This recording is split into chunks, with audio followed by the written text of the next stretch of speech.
Welcome to the October 18th meeting of the San Luis Coastal Unified School District Board of Trustees.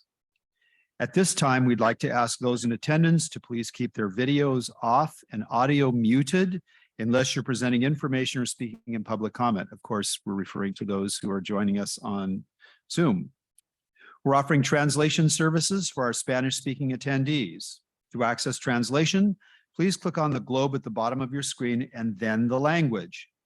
At this time, we'd like to ask if anyone who might need translation would please click on the participants icon at the bottom of your screen and raise your hand. Buenas tardes y bienvenidos a esta Junta del Consejo Educativo del Distrito Escolar Unificado Costero de San Luis. La mesa directiva les da la más cordial bienvenida. Les pedimos que mantengan su video y el audio apagado. Esto para los que nos están viendo por Zoom. Contamos con interpretación simultánea en español. Les pido que levanten la mano para saber quiénes están necesitando los servicios. Si es que alguien los necesita, una vez que yo termine de hablar, verán un globito en la parte inferior de la pantalla. Por favor, hagan clic y seleccionen español. Gracias. Thank you very much. So the board did meet in closed session. We did discuss two matters of anticipated litigation. When we talk about consensus on the order of business, we will be pulling one item from tonight's agenda, and that is item number 10.05. So other than that, do we have a consensus on the order of business? Very good. All right. Let's get on then with, sorry, it's going to take me just a moment, our student representatives to the board. And let's see. How about if we have Michaela go first?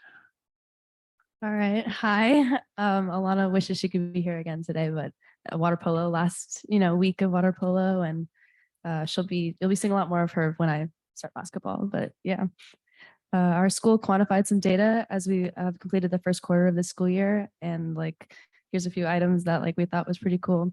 Period tardiness has decreased last year by 59%. For fifth period, which is after lunch, tardiness is down from last year by 76%. Absent rates have decreased from last year by 62%. Suspension rates have decreased last year by 46%. And grade data, which is compared from last year's quarter one to this year's quarter one, has increased for 9th and 10th graders from a GPA of 3.5 last year to 3.4 this year. And 11th graders have a GPA of 3.18 to 3.23, which is pretty much pretty good. And then our seniors dropped slightly from 3.3 to 3.25, but overall we're doing pretty good in class and in attendance this year, which is really nice to see. Our FFA officer leadership students have traveled to the regional conference held on the 8th and 9th of October in Hollister. They also had a very successful barbecue drive-through fundraiser on September 28th. Mock Trial Club has a lot of students this year, and they have enough for 2 teams that will be competing this year. So we hope to get some good wins out of that. The cast and crew for our fall play, Arsenic and Old Lace, continue to be hard at work with rehearsals and set production, and the play is scheduled for December 8th through the 10th in the small gym at our school. Our surf team won their first contest over Arroyo Grande High School. Future competitions include schools from Santa Barbara, Ventura, and Malibu. They're hopeful to repeat as league champions again this season. Our Interact Club has been collecting gently used homecoming clothes that will be available to students in need of homecoming attire this year. We put them out at lunch, and people can come up and take what they need, and it's really, really cool. For a little sports update, our volleyball team took first place in the silver bracket at the Carpinteria Fall Classic tournament this weekend, and tonight is actually the girls volleyball team senior night. So if you guys want to head over to Morvay and support our girls, that'd be really awesome. Girls Golf League is actually at finals today, so we hope to get a win out of that maybe. Girls Tennis is hosting league finals tomorrow, and our girls water polo got 3rd on their tournament last weekend in Stockton, and their senior night is Thursday at our pool against Atascadero.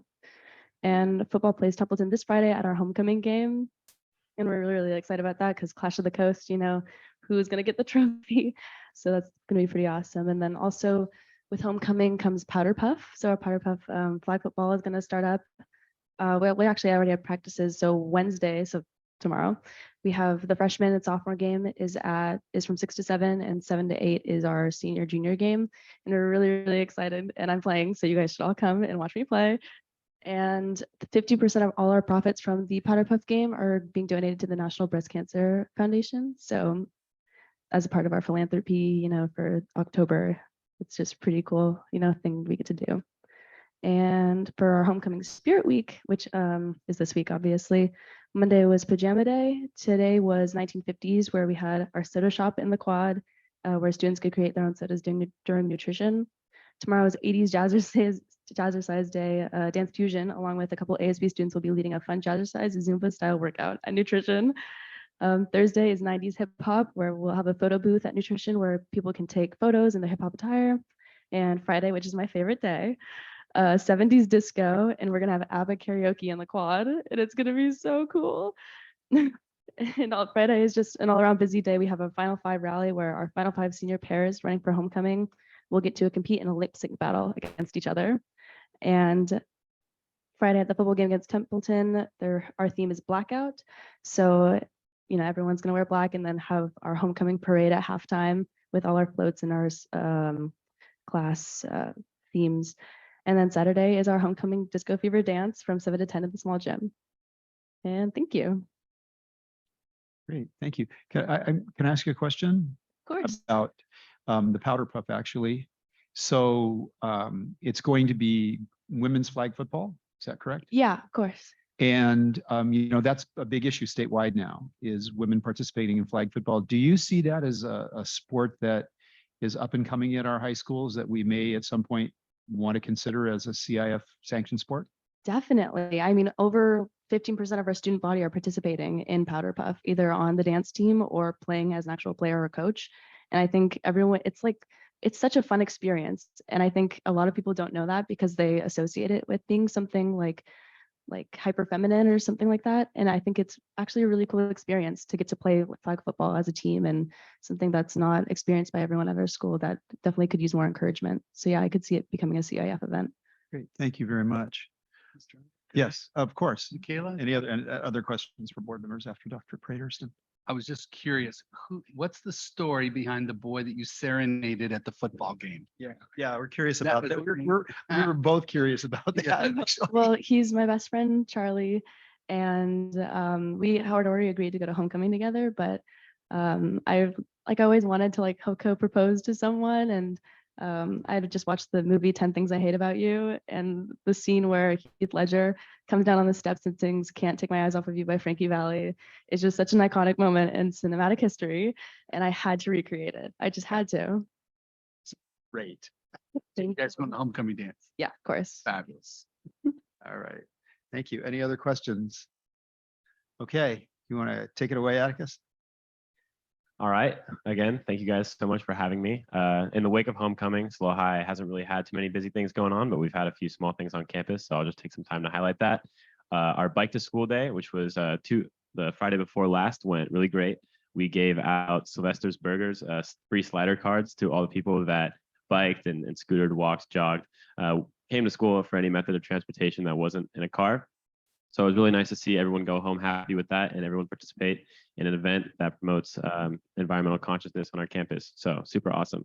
The students all took the Youth Truth Survey last week, and ASB put together a video that kind of highlighted the importance of the survey and a few data points that kind of just portray how really significant it is for staff and everyone to understand how students are feeling on campus. So I thought that was really valuable for us to make sure that, students' voices are being heard and staff understands kind of where students are coming from. So that was really great. A lot of stuff has been going on with our athletics. First of all, we have a Pack the Pool senior night water polo game tonight. Both the girls and boys are playing right now at the pool against Paso. So hopefully they're winning right now. And we also have the second half of our Slow Town Showdown tonight against Mission at Mission. And last time the girls did a really good job and beat them. So hopefully they're playing super well right now as well. We also had the week before last, we had our pink-themed home volleyball game to support breast cancer awareness. That had a great turnout. A lot of people were there rocking pink. And then this Thursday, we have our girls volleyball home senior night, which will be a gold out. So everyone will be there. And then, yeah, so the senior nights are all coming up. Our athletic commissioners and ASB have been trying to plan senior nights to make sure everyone's recognizing the athletes that have been putting in work for all 4 years that they're at SLO High. They've been laminating these huge like sports balls that we've been hanging up in all the facilities that students play in. So like the girls volleyball team will have volleyballs with their names on it. Tennis will have tennis balls with their names on it, and all the facilities will just be highlighting the senior athletes.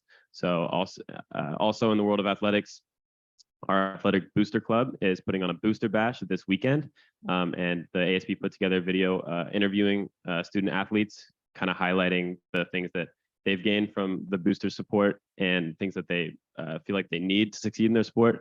So it was just a kind of a great way to highlight all of the ways that athletes can continue to compete and can continue to compete at a high level, and just kind of highlight all the great things that our athletes do. And it will be aired at the Booster Bash this weekend. So super nice.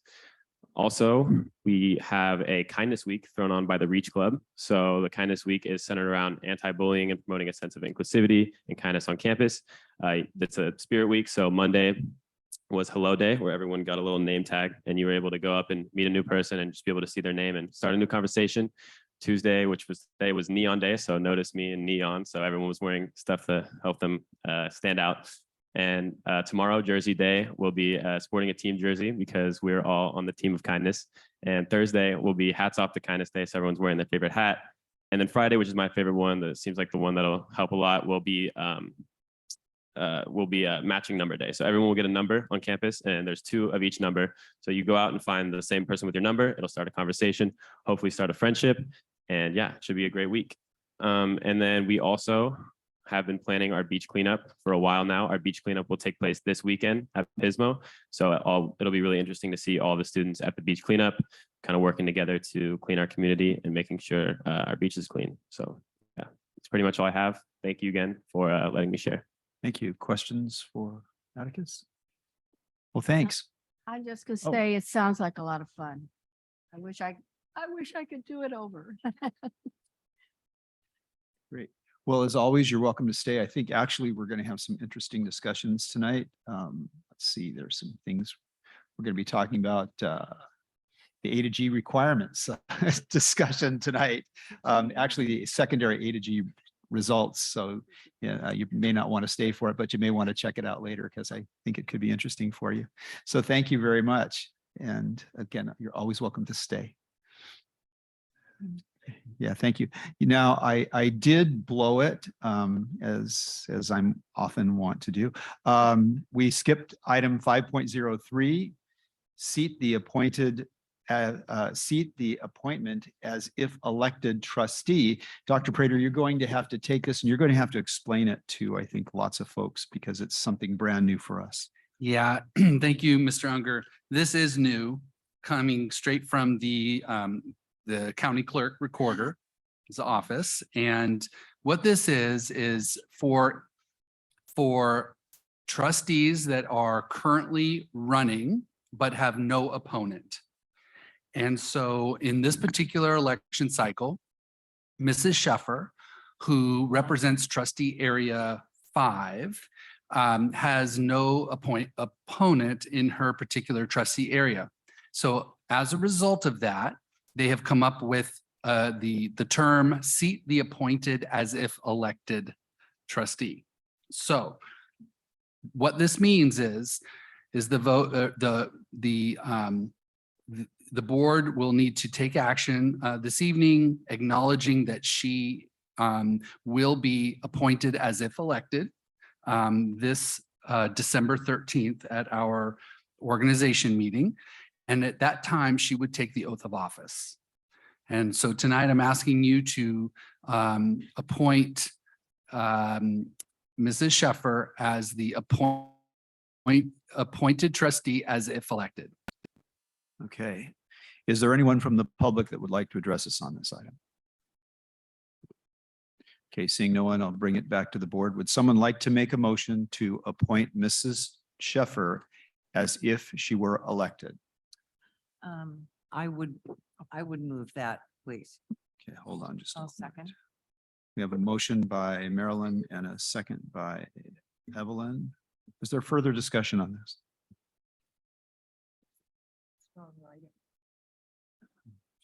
Right in.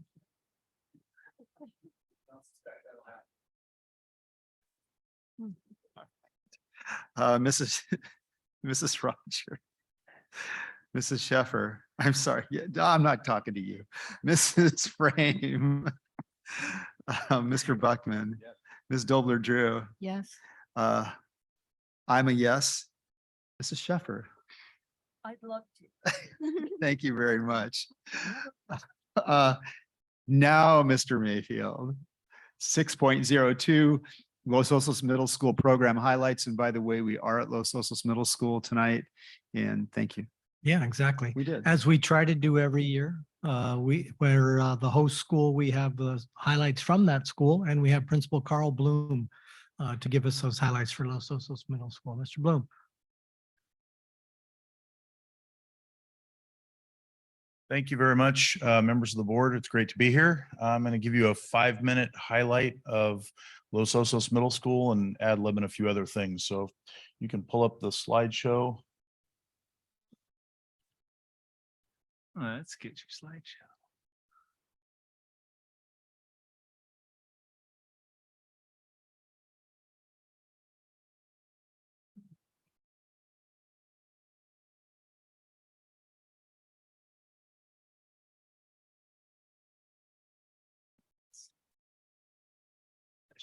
Awesome. So it's always great to talk about Los Osos Middle School. We have amazing things going on here. So first thing, what I want to talk about is, we have a humanities program that combines English and history into a block schedule for all grade levels. And one of the things that's coming up this next week is very important courtroom simulation. Wow. On trial is Christopher Columbus, King Ferdinand, and Queen Isabella.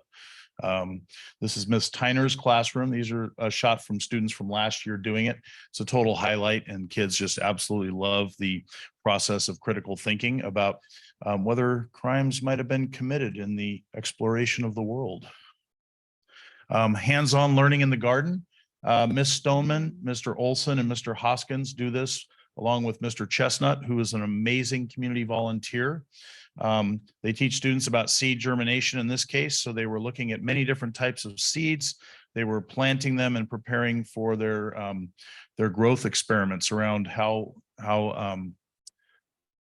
seeds grow with different conditions. And one of the neat pieces is, our garden, we had a wonderful group of volunteers come down about a month ago, and we helped kind of clean up the greenhouse and clean up the garden area so it was ready. It sat for a couple of years with COVID. With what happens, there's lots of growth. So we went to battle, and we have our outdoor space ready to go, and hoping we end up with a new outdoor space come November. PE is on the cutting edge. We have been doing this mountain bike unit now for about 3 years. We were on a special program through Specialized Bicycles, who, whoops, we lost our little slide here. Oh, okay. So basically PE's been on the cutting edge. I've got a fun little video clip of the kids zipping around. It's really a highlight. They ride bikes all over campus, and we're exploring the idea of creating a little mini single track that shoots off of our campus into the areas beyond.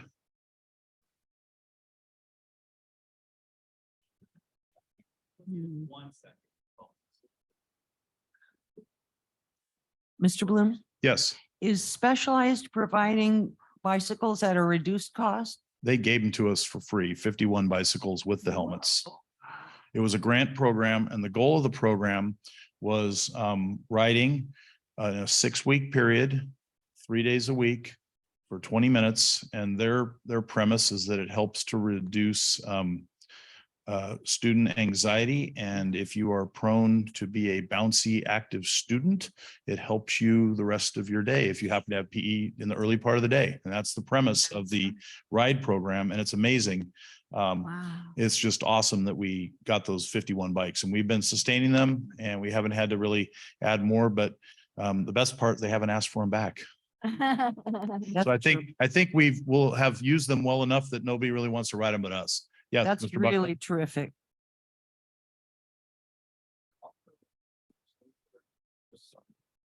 Thanks. You may have mentioned this already, but are there students that are also maintaining these bicycles? You know, Who maintains them? Well, our coaches do, but sometimes the kids are working on tube repair, simple things like that, putting a chain back on, figuring it out. So those are all the fun things you have with a bike. And ideally, we'd love to, in a perfect world, we'd have some elective that would be PE mountain bike, and it would be all about maintenance, repair, training, riding, doing all kinds of cool stuff. Okay, next. So in our makerspace, I hope this video works. This is, hey, so what are we doing today? We're making neon logos in Figma. And what's going to happen with this Ducky's Chowder House logo? Well, first I'm image tracing it, then it's an image tracer, it's a plugin, and then I'm going to use Morph, it's another plugin that turns it neon, and in a cool logo. So this is in our 3D modeling and design class, which is in our makerspace. This was the former metal shop, which has become a place of 3D printers and 3D and computer-driven lathes. If you go to the next slide. Hey, so what are we doing today? We're making. You will see examples of neon logos. So it's pretty cool. So one of the kids actually did the pizza port, and that owner of that is a good friend of mine. So I'm going to send him over his neon logo so he has that. So pretty cool stuff. If you want to go to the next slide. Another thing they did in there was they had a challenge to find and create a weatherproof bus station or parklet thing. So they built their little people out of 3D printers. I know it's a little hard to see. Then they built all these little picnic table / things that were safe from the weather. So you can imagine this was a critical thinking challenge that the kids had no parameters in which to build. They had a couple of exemplars to look at. They burned them on the 3D printers that we have here, and off they went. So really cool project. And one of the things we're doing on the coast right now at Loams is we're piloting a new math enrichment program. It's called IXL. It's about student achievement. And the goal here is it's not curriculum. It is a supplement to our curriculum. Neat thing about it is IXL links in with our current CPM math curriculum. So the teachers can target specific areas of kind of rinse repeat questions over what they're studying. And then they've got amazing metrics of use time, student growth, because we're really looking about growth. We're not looking about necessarily the achievement score. We're looking at how kids are growing, because we're trying to grow them more than one year in one academic year, right? We'd love to see 2 years growth, because all of our kids can use that. So that's a little snapshot of what's happening at Loams. Next week, we have Spirit Week. We're getting ready for our Fall Fest. Mock trial, forgot about this slide. Mock trial is in full swing. We have 4 attorneys volunteer attorneys that are coaching. Drama Club starts up in November, and they're doing a Mary Poppins offshoot. Band and choir getting ready for fall performances. And right now, athletics has a record number of students participating. Our cross-country teams just came from the Beat the Heat Challenge in San Miguel today, where it was 90, and they took home both team titles. So we're having a great number of kids participating in sports. We have boys basketball is just started. Girls basketball is in open gym mode. And of course, throughout the entire sports piece, we're having our safe sport conversations with coaches and with our parents. We're having great turnout, great response. People are super appreciative of what we're doing with safe sport for the kids. And parents love the fact that they're not going to be contacted between 8 p.m. and 8 a.m. So that's kind of what's going on. Couple things around the parent participation. This is something I'm really excited about. PTSA is growing. We've had the most memberships that we had pre-COVID. Actually, we have the most memberships since I think I've been here. And we have a lot more parents that participate that don't actually purchase the membership, right? $10 membership, but still a lot of parents contribute. ELAC, we had 25% of our families represented. That was a Loams record. We had 14 families in the house. It was phenomenal. And what we found in this meeting was rather than give them a canned program, we just listened. What do they need? And the meeting started at 5 and was scheduled to end at 5:45 because we were then rolling into a PTSA meeting, which they're all involved. And I kind of realized the tone of the meeting. So I let Ms. Contreras finish the ELAC meeting, and I was over in the other room over there with the PTSA. And PTSA started at 6 and went till 7, but I didn't see the ELAC families leave till 6:45. So they had a super awesome meeting, and they love the fact that they were just able to share and be able to be heard and felt heard. So that's I think moving forward, our big formula for success and a big change for what we've done here. School site council met to approve the safety and plan in the SPSA. We did that last week. And our monthly targeted safety communication is going out to parents. I'm getting solid feedback from that. I get feedback from a handful of people, so I hope that more than a handful of people are reading, but I know that parents understand that our focus is safety. And we're doing our weekly newsletters to continue to communicate with our families. And like I was saying before I realized that I had this slide, we're finishing up with Spirit Week next week and a fall fright dance, Friday Fright dance. So the Monster Mash is coming to Loams, full costume dance on Friday. And that's when we're celebrating Halloween, but Halloween, we're having a spirit day that's color-based, no masks, no costumes on Halloween. So that's where we're at. Any questions? Questions for Mr. Bloom? Yes, Eve. What is the theme of the mock trial? I remember reading something about it was going to be the same as last year, but I don't remember what that was. You know, every year they have a different Oh, they did? unique trial that they pick, and I'm not exactly sure what their theme is. I know they had their organizational meeting over a month ago, and then we got our attorneys and our crew in place moving forward, but I'm not exactly sure what their official trial is about. Okay, thanks. Sure. Well, So thank you. is Oh, go there ahead, I'm sorry. a middle school competition for mock trial? Yes, we're trying to unthrone Laguna. Oh, They're the good. perennial county champs in middle school. And we got close a couple years before COVID. We got close last year. So we're working hard. Mhm. Some years back, we worked on getting courtroom appropriate clothing Mhm. for students at Pacific Beach. And there was a closet there. I don't know if you have need of that, but you might touch base with Chris Dowler. If any of your students want to peruse those. I will. And I think last year we had a courtroom appropriate donations come. So all the kids were dressed appropriately. We look sharp. Great. Yeah. Yeah, Carl, I was wondering, will you put out notification to board members? I mean, is the public invited to kind of watch and? Oh, absolutely. Okay, can you? Yeah. Kind of. Absolutely. We'll keep you posted. It's Okay. number one, it's in That'd be it'll be in good. our Friday newsletter when they're Okay. going to compete. Okay. And we'll, like I said, we'll make sure that we notice all that stuff. And Thanks. one last question I had, you mentioned about, you're hearing, just from a few people, regarding safety or whatever. Are there any kind of trends that you are hearing kind of over the last couple of years, or it changes? No, I think that people are super appreciative that we're Yeah. being very targeted and specific with coaching the kids through our emergency drills. And Hmm. I think they're appreciative of the time that we're spending in PD of like Resolute in our own staff meetings to train that. There's the flip side too, that sometimes people will say, well, you practice so much, you create anxiety for kids, but we really try to frame this around this is what responsible adults do, and this is how you react to these situations. And I don't notice that we are having issues at all with our students that are stressed about our drills. We've gone through the comprehensive drill at the beginning of the year. We'll do a fire drill here in another couple of weeks. So I think, our kids are very responsive. They're asking questions of their parents. They're asking questions of our staff. They have really good discussions in advisory. Thank you. Sure. Well, thanks, Carl. And I want to tell you that I do appreciate your weekly newsletters. And I think I've noticed the trend, particularly with what you guys are doing here, is the focus on safety. And I think notifying parents about the fire drills and the different drills and kind of what the expectations are. And I think your asks to parents to talk about these things at home too.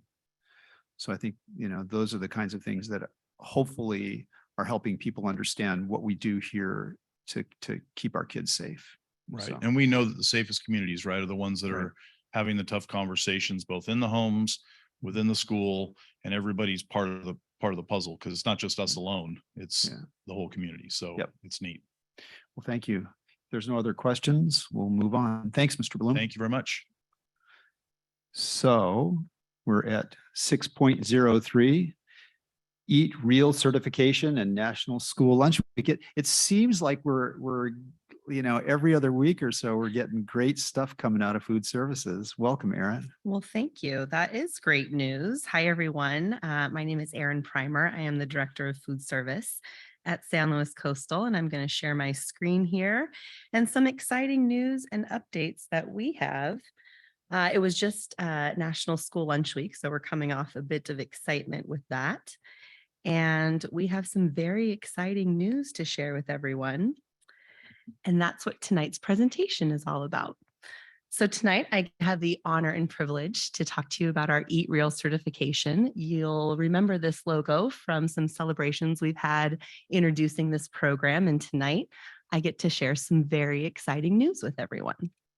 So what is Eat Real? Who is Eat Real? Eat Real is a nonprofit organization, and they support school districts in increasing access to absolutely delicious, nutritious, sustainably sourced foods for the health of our students and the environment. Eat Real has a certification program, and it's a points-based program that requires an assessment of our menu. It's across 10 different standards. It covers nutrition, sustainability, overall transparency of our menu. And to become certified, a district must meet a set of minimum requirements to earn a score of 60% or higher. And that would be at the green level of certification. I like to think of Eat Real as Michelin stars for school food. So what is our Eat Real journey? We are absolutely proud to announce that we have ranked at the silver tier. In order to score at the silver level, it requires a score of 80% or higher. We are the first district in the state of California to receive this recognition, and only the second in the country to achieve this silver tier certification. We are absolutely thrilled to be leading the way for what school food should look like, not just here in our area and across the state, but across the nation. Some of the key highlights from our certification, just to share with you tonight: 30% of all of the produce that we purchased is sourced from small and mid-sized farms, many of them right here in SLO County. We have more whole and plant-based meals integrated into our menus, like our red lentil dal over coconut lime rice. I know the board has enjoyed that before, and we've got a picture of it up here. And we are really trying to make strides in sugar at breakfast. This is something that is near and dear to my heart. I think we should enjoy some delicious foods, but we also have a lot of sugar in general in our breakfast items. And because we source so much from our local community, we're able to make strides in an industry that doesn't always move as fast as we want them to. By working with Edna's Bakery, we were able to reformulate a chocolate chip muffin, believe it or not, to meet our new standard of 12 grams of sugar per 2-ounce serving. So we had 7 grams of added sugar removed from this muffin in order to keep it on our menu and to meet our new standards. And it still tastes great. So I'm curious, as you're working with Edna's, Yes. are you finding this is helping to influence the foods that they present to the general public? So are we being sort of a bellwether for less sugar, more nutritious meals for the companies that we're actually working with? I sure hope so. I'd like to see us as trendsetters, and it's often that the choices that we make in our menu most definitely are influenced in other school districts. I hear a lot from my colleagues, oh, I heard this vendor come by and said San Luis Coastal was buying it. Well, tell me more. Now I want to know. And so we are seeing these trends across the K-12 segment, which is very inspiring.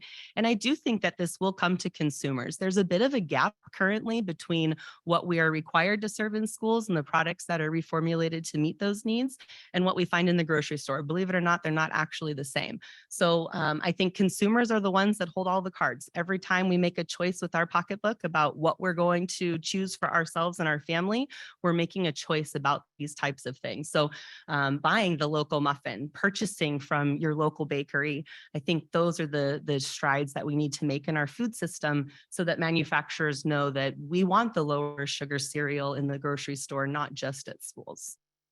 This is just a sample to see, well, what does a lower sugar breakfast look like? I think it looks pretty delicious. A lot of this is local as well. So Valencia Farm is where we're currently sourcing our incredible grapes from. I have to really promote that these grapes are really delicious. They are from the Valley because I can't get local grapes. They're all used to make wine. So table grapes are very difficult in SLO County. So we go a little bit further away and we're able to find table grapes. This particular farmer is grafting different types of varietals of grapes, which is absolutely fascinating. You'll see in our lunchrooms, we have things like cotton candy grapes and lollipop grapes, mango grapes and pineapple grapes. Grapes I've never heard of or seen before, and our kids get to eat these things at school. You can find, yes.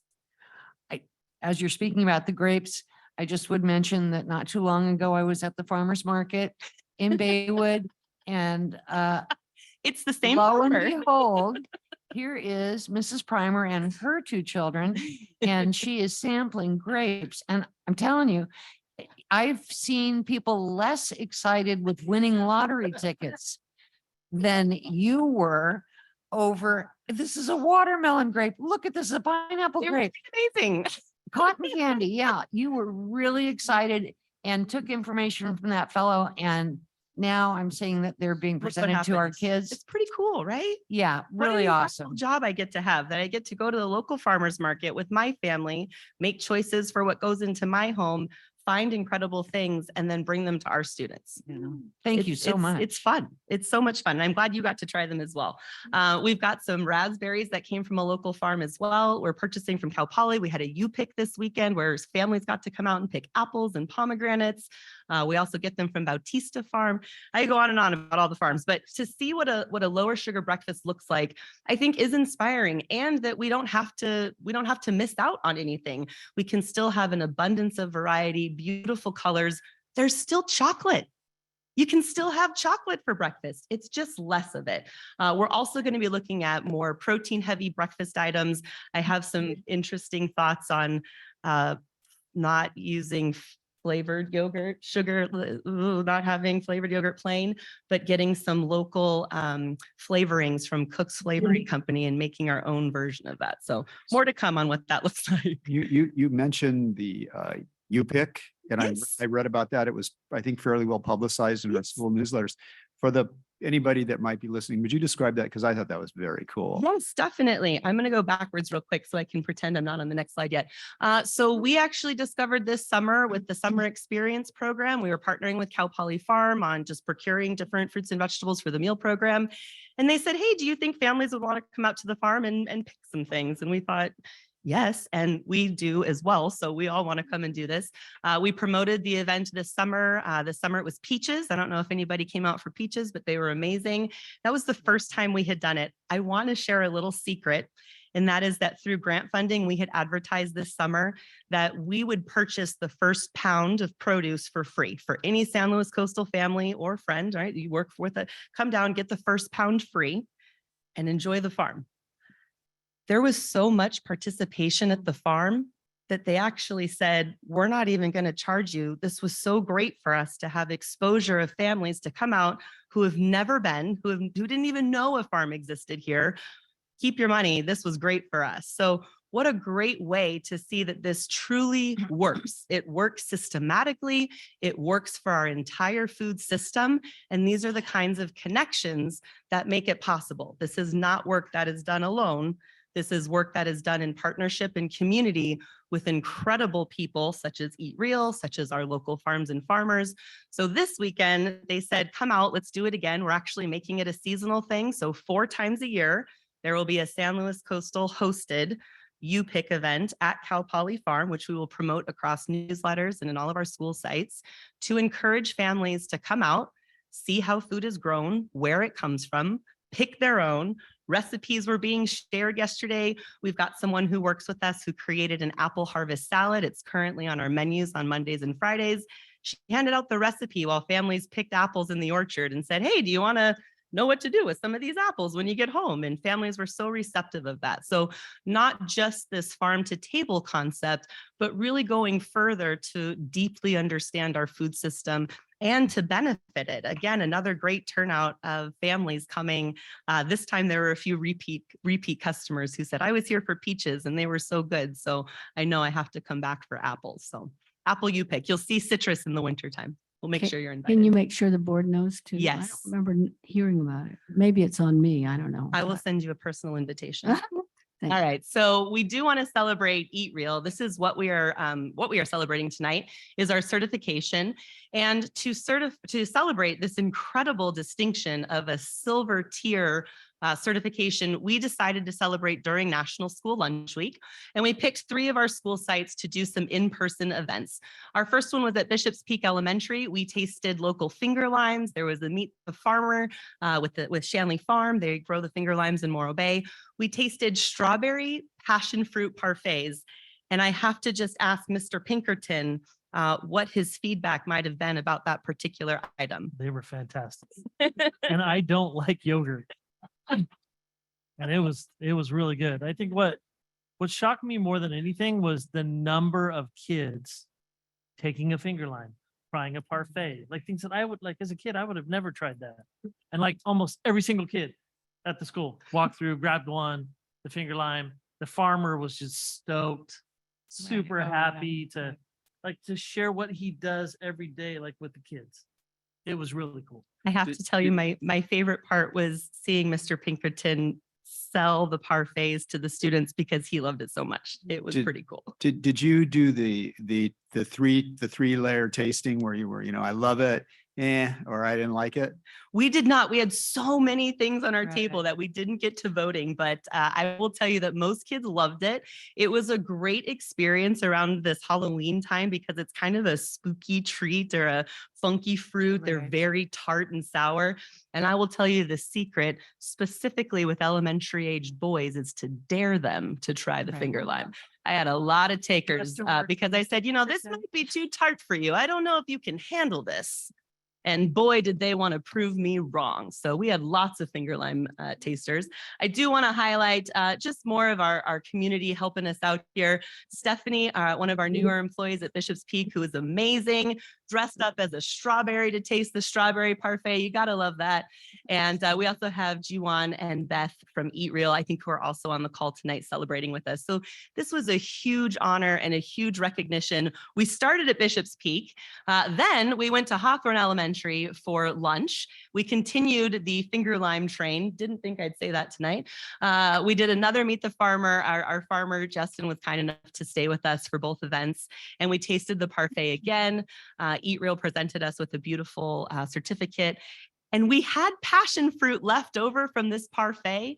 And I was shocked at Hawthorne how many kids just wanted us to open up passion fruit and taste passion fruit, which wasn't what we had planned on, but we had a bunch of passion fruit. And so we got to taste, they all like to call them fish eggs. So again, on the scary, freaky, I dare you, they were lots of fun with the passion fruit.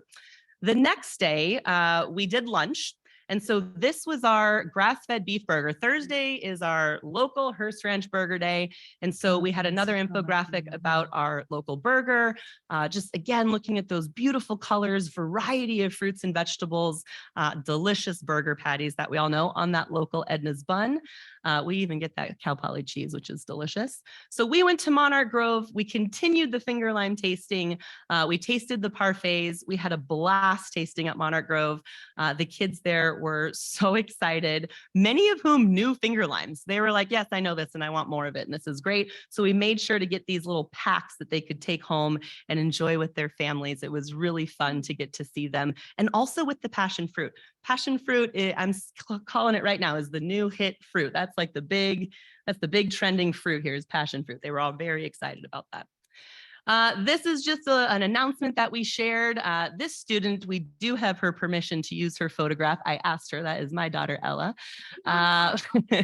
So that one was good. We had one in the slideshow that I did not have permission, so he got a nice little seal on his face. But we are so thrilled to announce our silver certification. It has been a reflection of the journey that we have been on over the last 6 years in bringing more local food, farm to school, leaning into what our students are asking for, and really being able to deliver with increasing our variety, our options, our staff. We've almost doubled our staff in 6 years, not to mention more than doubling our program participation. And I have to tell you that the secret is exactly what you've seen tonight. The secret is serving incredibly good food that also happens to be free. What better winning recipe could we have than free food plus good food equals this kind of amazing school meal program?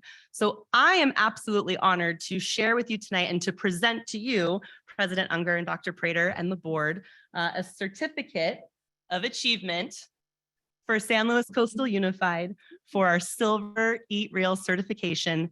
And yes, you can hang it up in the office. I asked for 2 so I could have one as well. So congratulations. Thank you both. And we have some other goodies for everyone else that my lovely Vanna will hand out to everyone. Don't go away yet. Oh.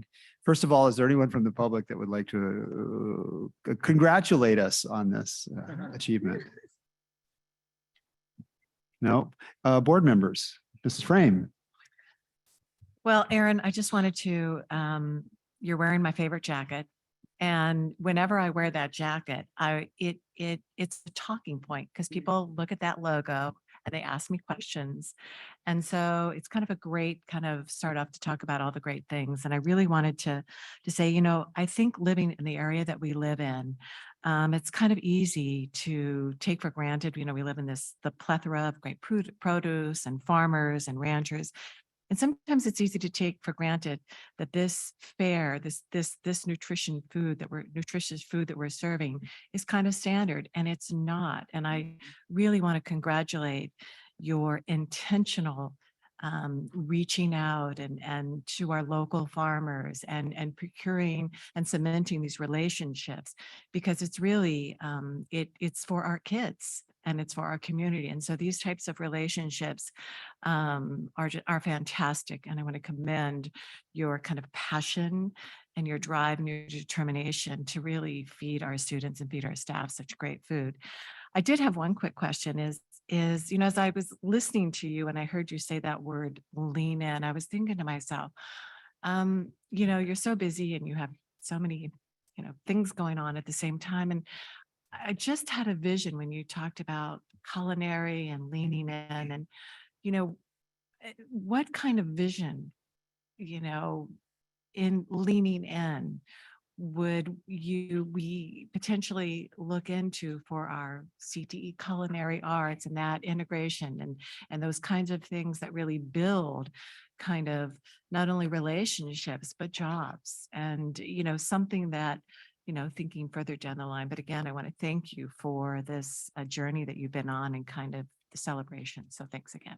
Thank you. Thank you so much for your comments. They're very meaningful and I appreciate that. And you open with a phenomenal question, and that's, what is the future? What does it look like and what's next? I think we have a lot of opportunity up ahead. We have incredible CTE programming at both of our high schools and now our middle schools as well. Laguna started a CTE culinary program this year. And because our central kitchen lives there, it's been very easy for us to make connections with that class and the new teacher, Aubrey Charlesworth, who's there. We are actually currently hosting what we're calling a kitchen lab, where students who are in the CTE culinary class rotate. We have about a group of 4 or 5 that rotate for a week at a time in the kitchen, and they're actually working with us alongside to make school food and to see the process and to taste the grapes that come in. And it's been pretty exciting. So I hope that there will be more of that, especially as we have the construction projects completed at both of the high schools. We will have the space and capacity and equipment to truly match that kind of desire for the future. So more to come. Thank you. Mr. Buckman. Well, that's part of what I was, so when I visit the kitchen and I'm, you know, I keep getting introduced to these wonderful students, and it's just like, that's the best, it's just the most exciting thing. My second thought is, you in the school I grew up in, we had, Tuesday was dishwater soup. I mean, it was horrible. And so I'm just entirely jealous. I don't know whether. But the other thing, because I was an education reporter, have you contacted the media yet on this award? Yeah. We did, Okay, and the New 'cause I'm Times, I really think, will excited. cover some of this as well, but the more the merrier. Everyone should know that this Yeah. is possible. And you're going to open this up to the public so we can come have lunch? We'll get there. We'll get there. That would be fun.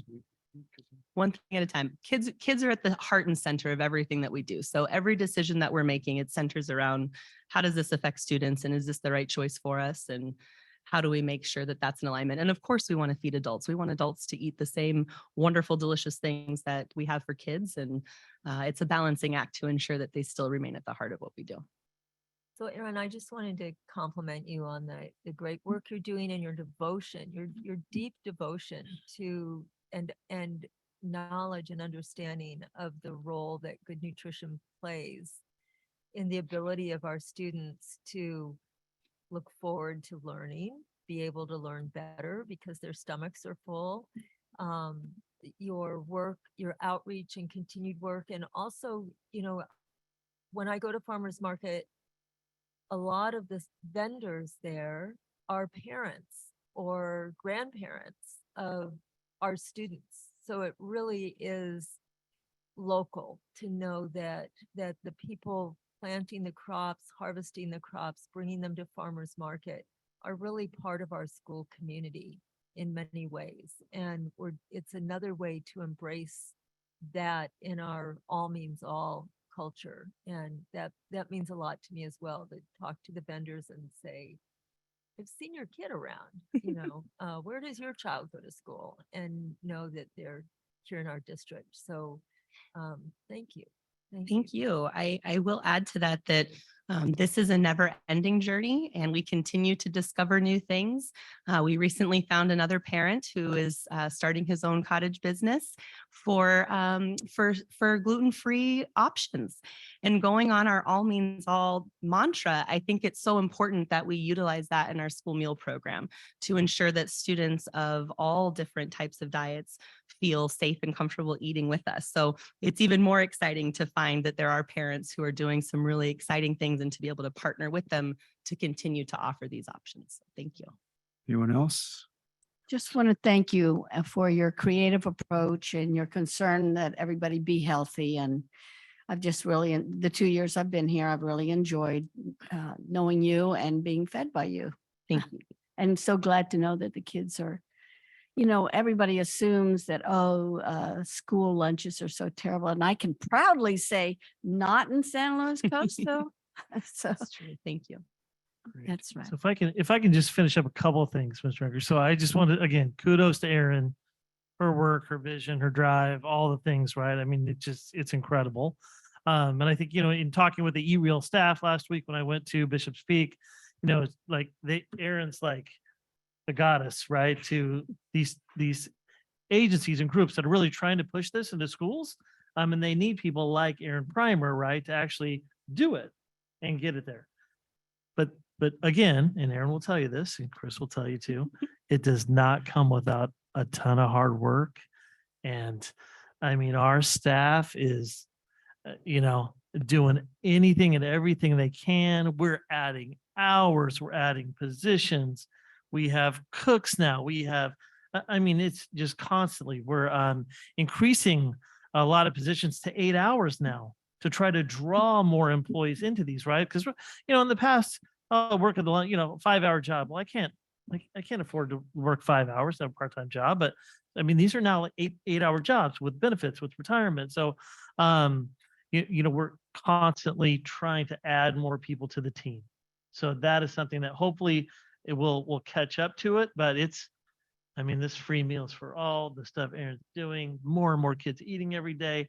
It's just like a machine that we're trying to catch up to in a lot of ways. So again, kudos to the entire staff for making this a reality. Most definitely. This is Roger.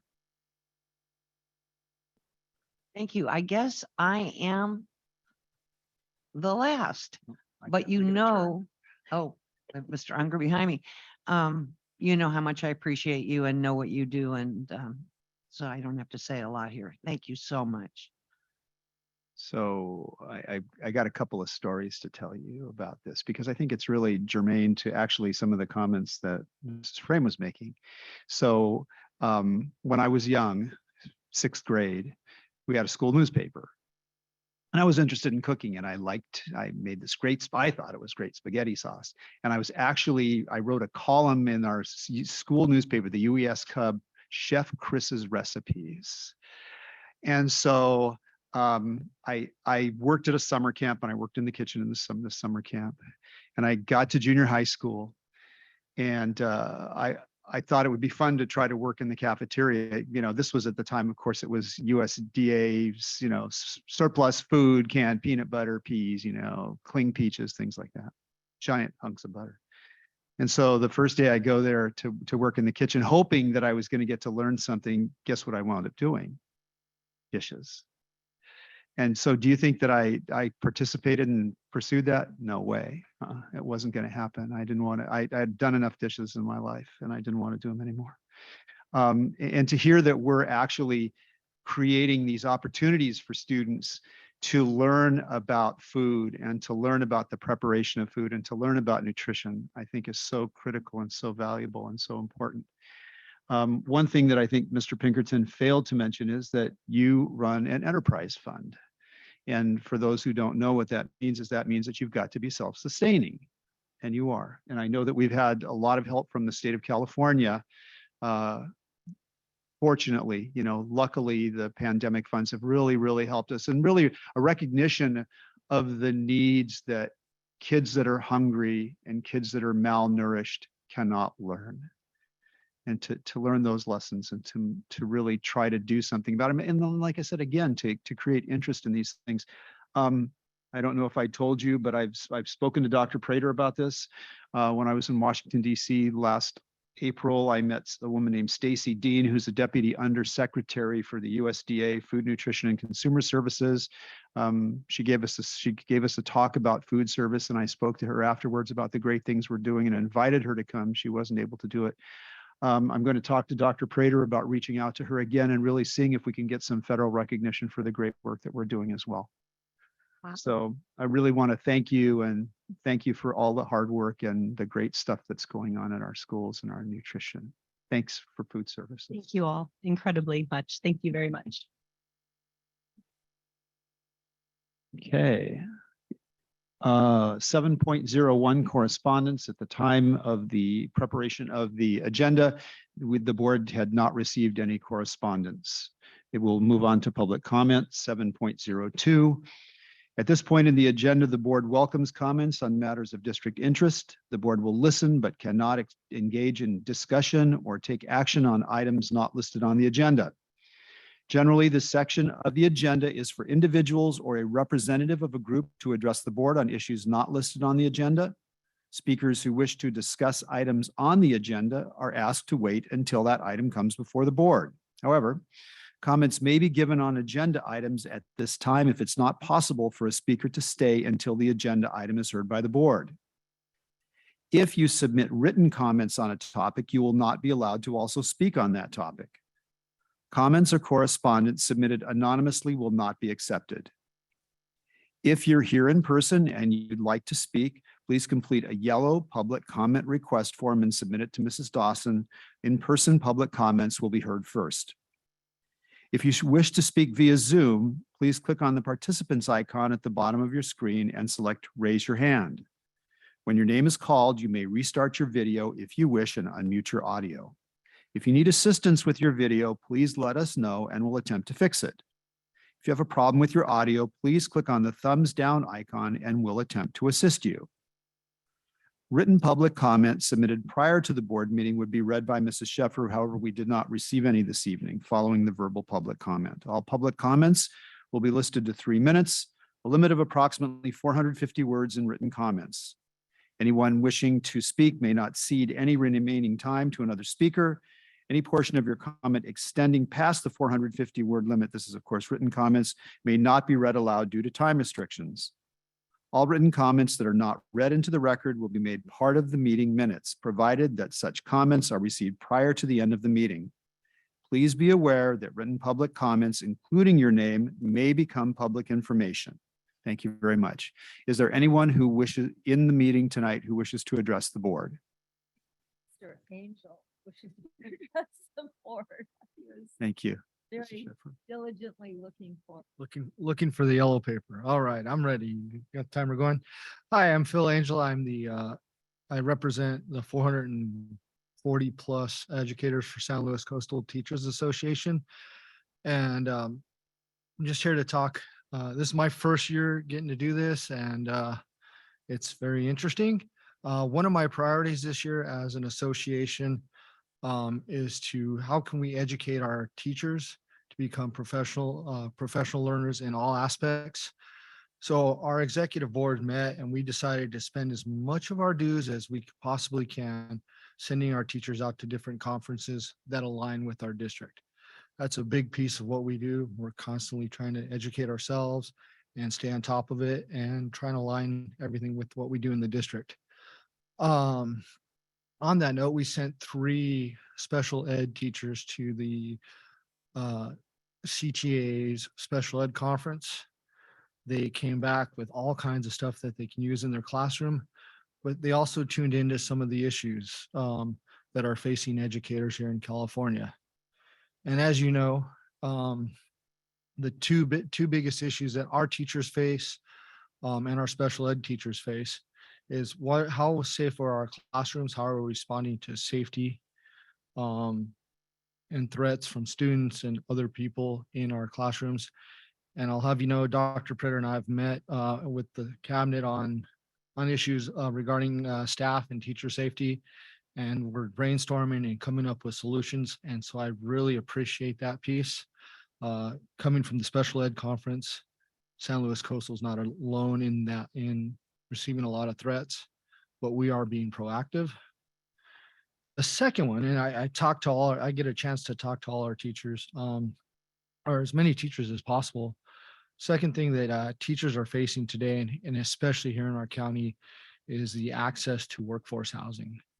I talk to teachers almost every day who are starting to look outside of San Luis Obispo, San Luis County for jobs.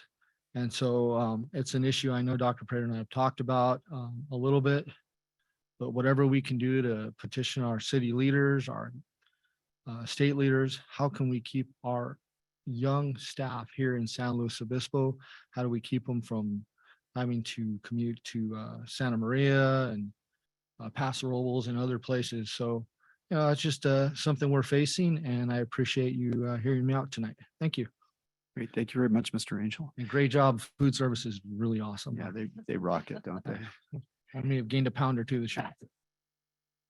No, you won't, because she's doing low fat, low sugar food. Is there anyone else who wishes to address the board in public? Mrs. Dawson, is there anyone who wishes to address the board via Zoom? Okay, seeing none, I'll close public comment. Move on to item 8.01, business and budget update. Mr. Pinkerton. Yeah, just a couple quick things for the board. Chris Bonin has been working with the HR department, and he hooked up with Zach Roper and decided to do a competition. So we had Zach Roper's classes develop 2 flyers for him for both custodians as well as bus drivers that they could then put out in the community, get people to call kind of, you know, around. And so he actually went, so the kids made these flyers, they produced them, gave them to Mr. Bonin. The BG&T team chose a winner, and Mr. Bonin, out of his own pocket, had a reward for the students for both flyers, and went to the class today actually, and kind of, you know, shared with all the kids. The kids actually voted as well. And so it's just a great experience. And the kids really loved it. It was great. So again, kudos to Mr. Bonner for doing that. I attended the Safe and Sound School Summit today. So they have the conference today, tomorrow, and Thursday. And kind of, guest speakers, professionals, panels, Of course, safety this year is a huge board priority, something that we're focused on. As you've heard tonight, I've been talking a lot about. Just really interesting, right? As we talk about safety and as we look at it, again, we always talk about there's the hardening of schools and having fences and doing all these other things. But here's the key messages from today's sessions. Okay, so we have to work cohesively to implement inclusive strategies. Safety teams have to define what safety means so that schools can address individual behavior that is mindful of a student's lived in experience. We need to pour into our kids, show up every day, and be intentional about giving them help, attention, love, compassion, patience, and empathy. So interesting, right? That is the focus of what came out of today's first day of the summit. Paying attention to kids, right? And we've talked about this a lot and just being there for kids. And so as we have these discussions with our staff, as we talk with teachers about what we need to do and safety and those types of things, really having those great relationships with kids is probably the number one thing we can do.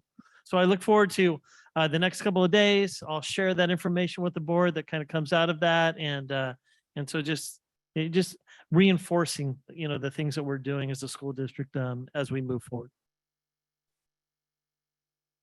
Thanks, Mr. Pinkerton. 8.02 Ed Services Update, Mrs. Frost. Yes, thank you. Just a couple of updates for you this week. Starting with Pacific Beach. I haven't brought you anything from Pacific Beach in a little while. Mr. Dowler has been working for quite a while to secure a teacher with experience who can run a construction program at Pacific Beach. And he did find just the right person. So he's telling me that in January, he is going to start this program for the Pacific Beach students. And what an amazing career opportunity for these kids to start their education at Pacific Beach. So he's very excited about this coming up.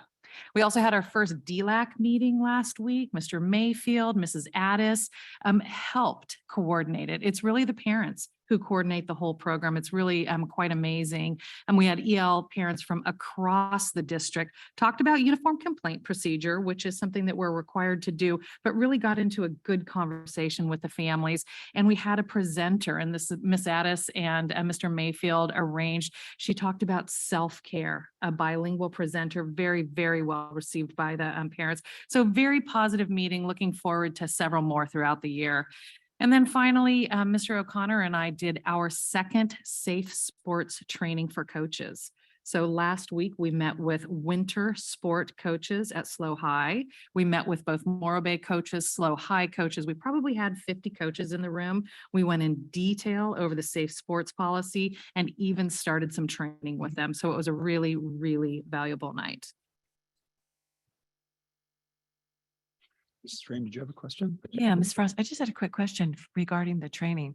How is it received, and is there any kind of trends and questions, or, I think it's received well. It's extra time for them, and we acknowledge that, and they acknowledge it with us in the meetings.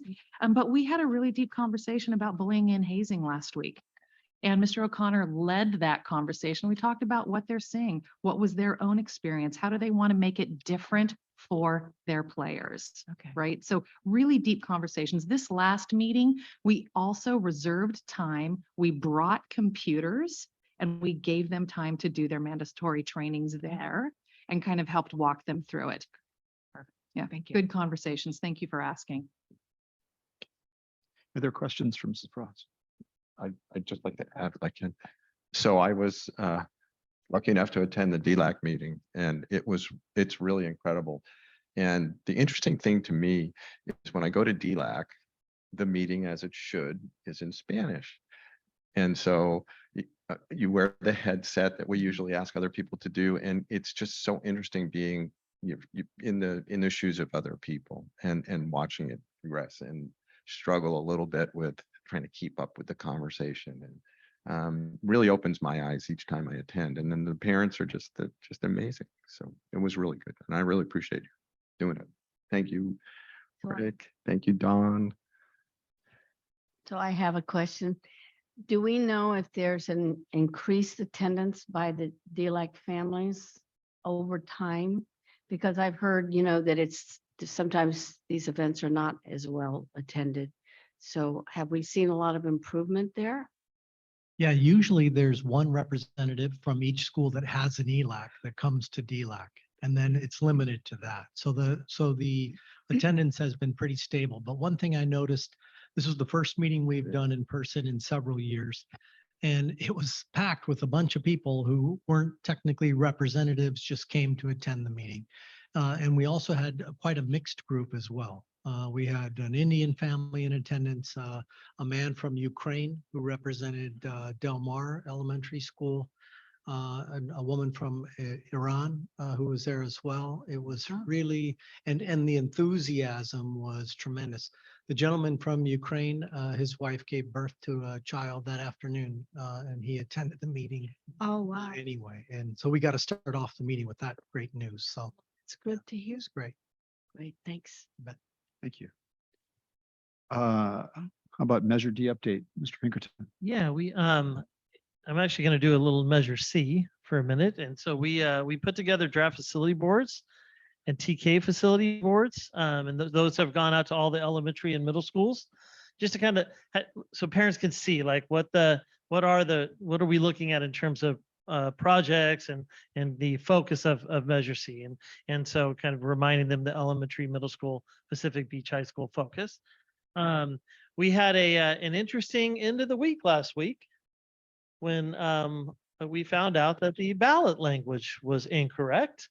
We were notified by one of our parents that was, hey, this is a little strange. And so we instantly, poor Mandy, right? Because you go through we have to turn all this information in and make sure it's correct and all the language is right. And so, we spent about an hour just going through all of our emails to make sure that it wasn't us that made the mistake, right? That, there's that kind of sinking feeling at first, like, did we do something?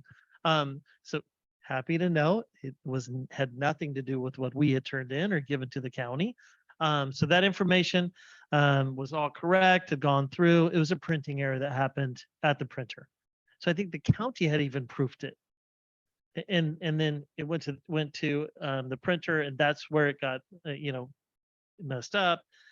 So the board knows, Dr. Prater, myself, Elena Cano, the clerk recorder, Rita Neal, county council, met on Friday, reviewed everything with them, put a plan in place to kind of corrective actions, right, to deal with this, because we had lots of questions about what does this mean now. I actually met with John Isom, our bond advisor, as well as our bond counsel. Just to, does this mean the election will be invalid? Like what are we talking about here? So happy to note that everything seems okay, right? It's still up to the voters to decide whether Measure C passes or not. That'll be November 8th. We decided they're going to send out two kind of flyers to all voters in our district area, right, that explain the error that occurred, that they'll change it from a % sign to a cent sign. That information will also be available on election day as people go in to vote. So just to let everyone know, in terms of the error that had happened, that it should have been a cent sign, not a % sign. I feel as good as I can about it. It's not great, but at this point, kind of moving forward and sharing that information. I believe a story ran in the Tribune, was on KSBY. And again, those letters will go out twice between now and election day. Okay. Any questions for Mr. Pinkerton? Thank you, Ryan. 9.01 Resolution 02223, determination of sufficient textbooks and instructional materials. Mr. Mayfield? Yeah.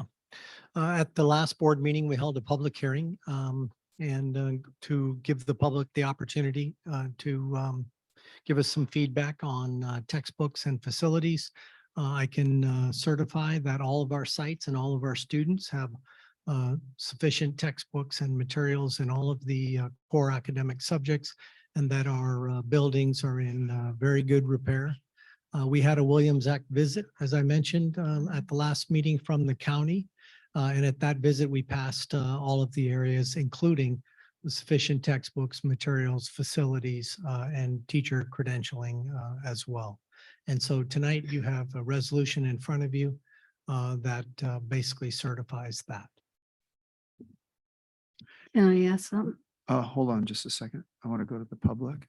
Mrs. Dawson, is there anyone from the public that'd like to address the board on this item?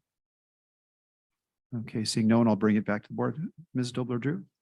I noticed in reading the resolution several times, it said including English language development, including English language development.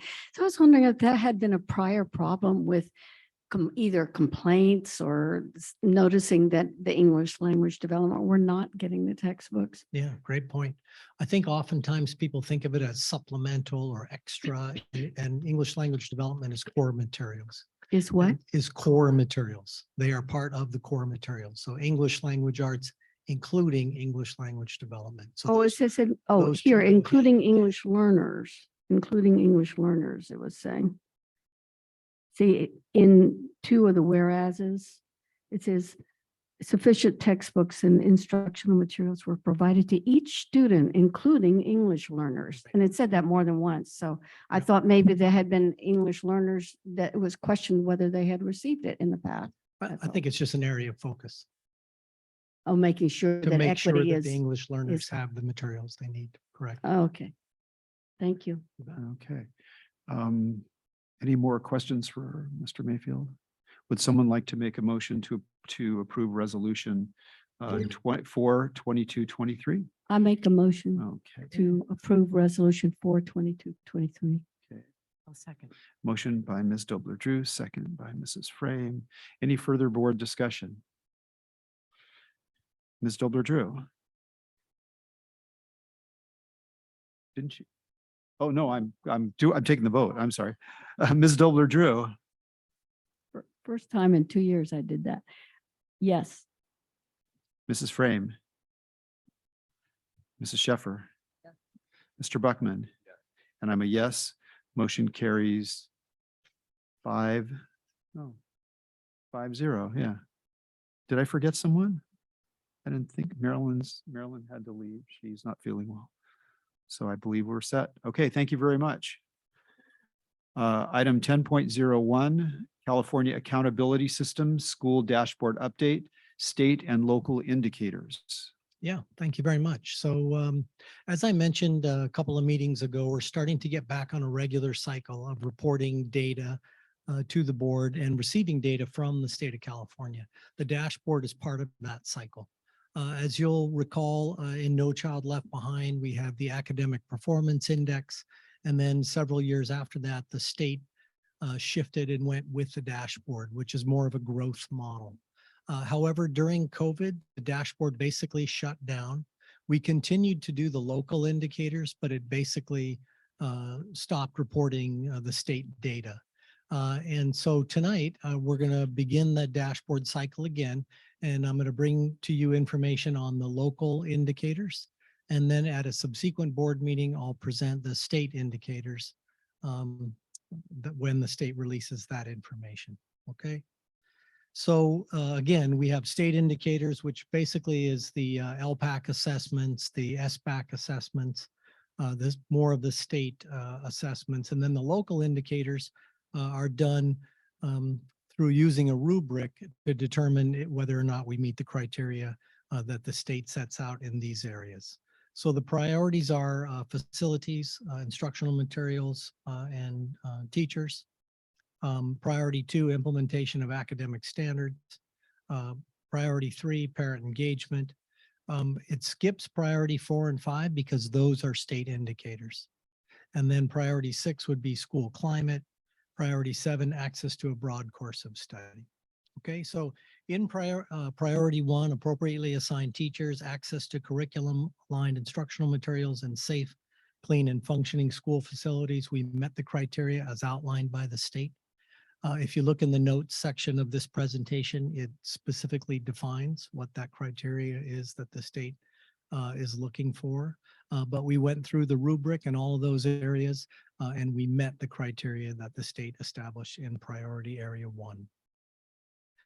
Priority 2, the implementation of state academic standards. This would include English language arts, English language development, math, the next generation, science, history and social studies, and then career technical education, PE, and visual and performing arts, and also world languages. So there's quite a bit within the implementation of state academic standards.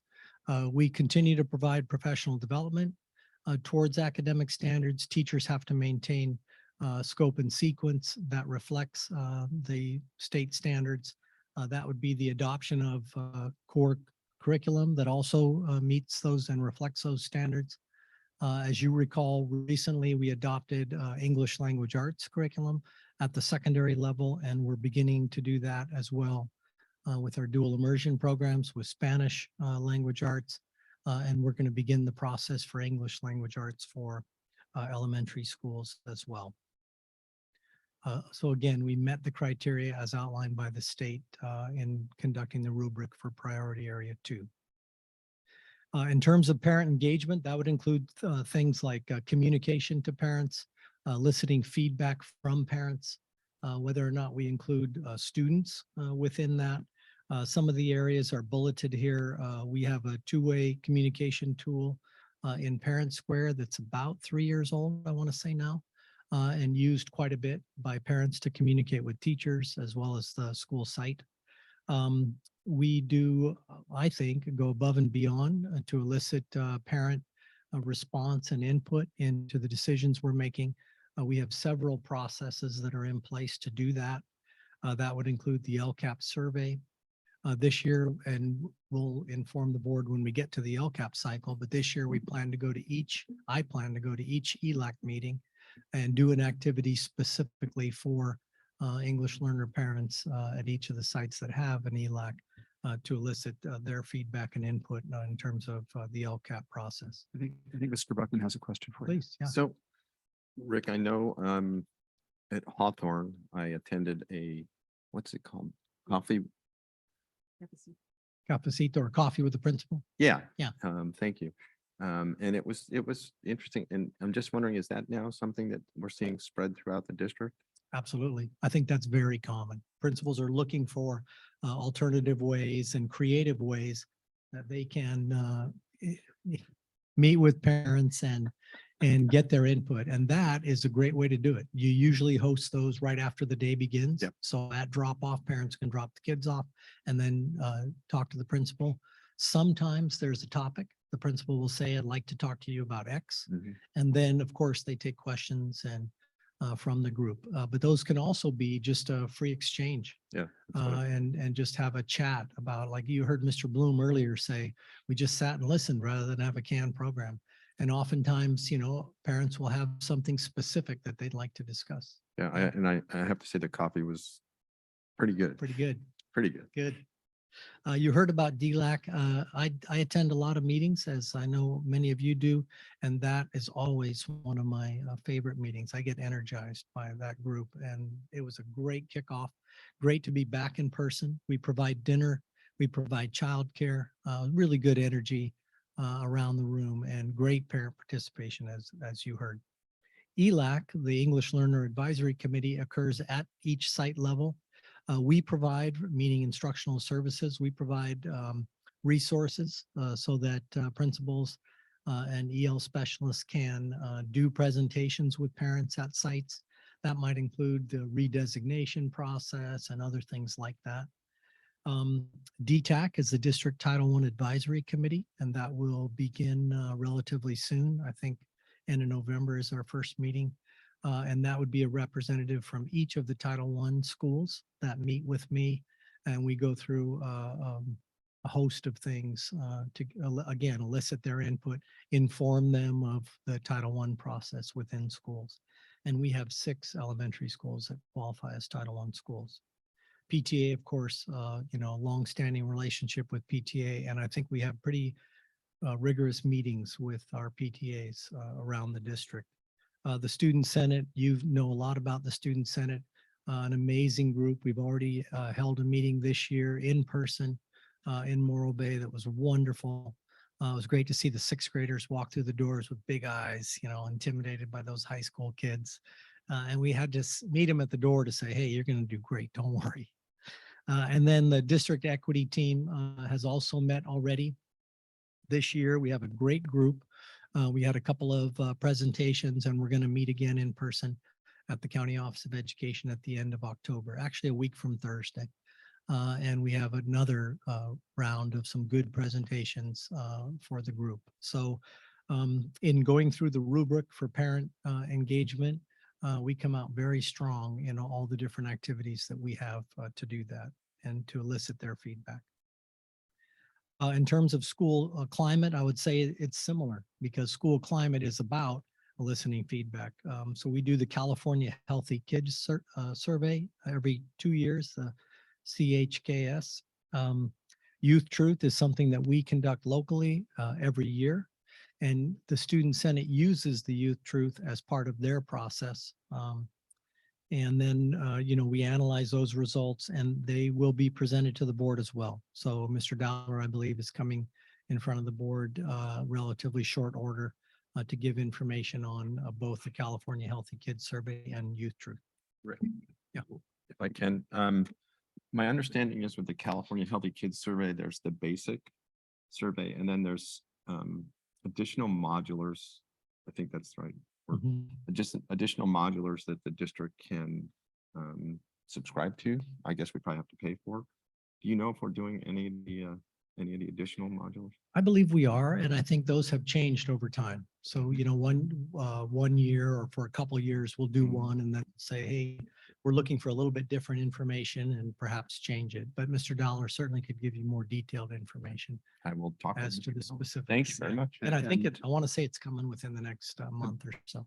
I believe if I'm not mistaken, that we will be discussing both the Youth Truth Survey and the results of the CHKS at our November study session. So actually, yeah, the Mr. Dowler is going to present the California Healthy Kids Survey in November at the study session. I believe it's November 10th. And then at our December 13th meeting, Jimmy Simpson from Youth Truth will come and present the findings from the Youth Truth Survey, and he'll break it down. And I think you'll find both of those presentations interesting. In January, February, prior to us really diving into our LCAP piece, what we're going to do is we're going to do a comparative analysis and see if we can derive extra meaning from the California Healthy Survey juxtaposed to the Youth Truth Survey. So I think it'll be interesting. Would it be possible to ask Chris to just bring us a list of the modules that when he comes and talks about Healthy Kids Survey? Sure. Thanks. Yeah. I appreciate that. Yeah. You bet. And then the last priority 7 here tonight is access to a broad course of study. We use Aries and Illuminate to ensure that students are taking the appropriate classes. The board has also heard about our 4-year plans, which we're extending and expanding to 6-year plans so that students are prepared to take courses that they need to be college and career ready. And so they can do CTE pathways and be A to G compliant and therefore eligible to enter a 4-year university straight out of high school. Can I ask you something? Please. So the rubric you're talking about, is that the district judging itself, or is there an outside body of people that judge? Yeah. So the CDE produces the rubric and the district judges itself. So the local indicators are the district going through the rubric, completing it and saying, yes, we have this, and here's the evidence. Oh, So, with evidence. yeah, as you remember through parent engagement, it's like, what is the evidence? And we would name all of the forms that we have for communicating with parents, that kind of thing. And then at the end, we do rate ourselves, and that information is all put on the dashboard and available to the public. Great, thank you. You bet.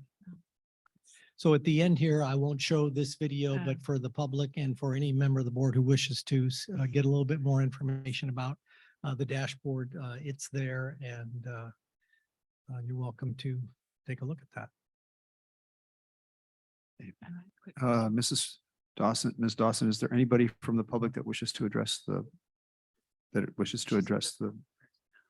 board on this? And then I'll come back. Okay.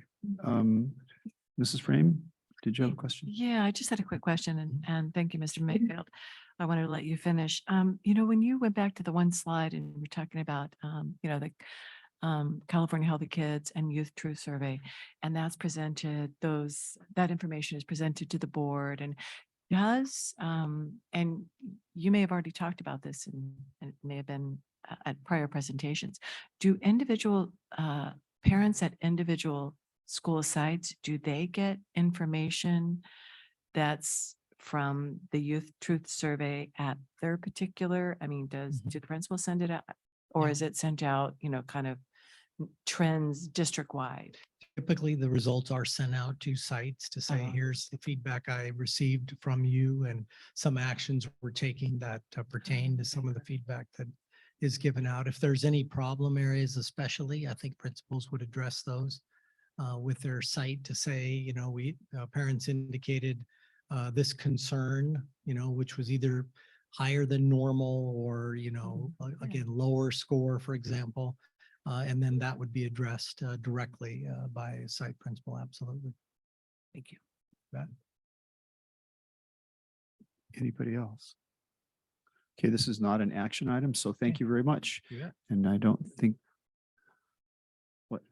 I don't think we want to go I don't think you want to move very far because 10.02 is English language proficiency assessments for California LPAC data and English learner update. Yeah. And I believe that's you and Ms. Addis. It is.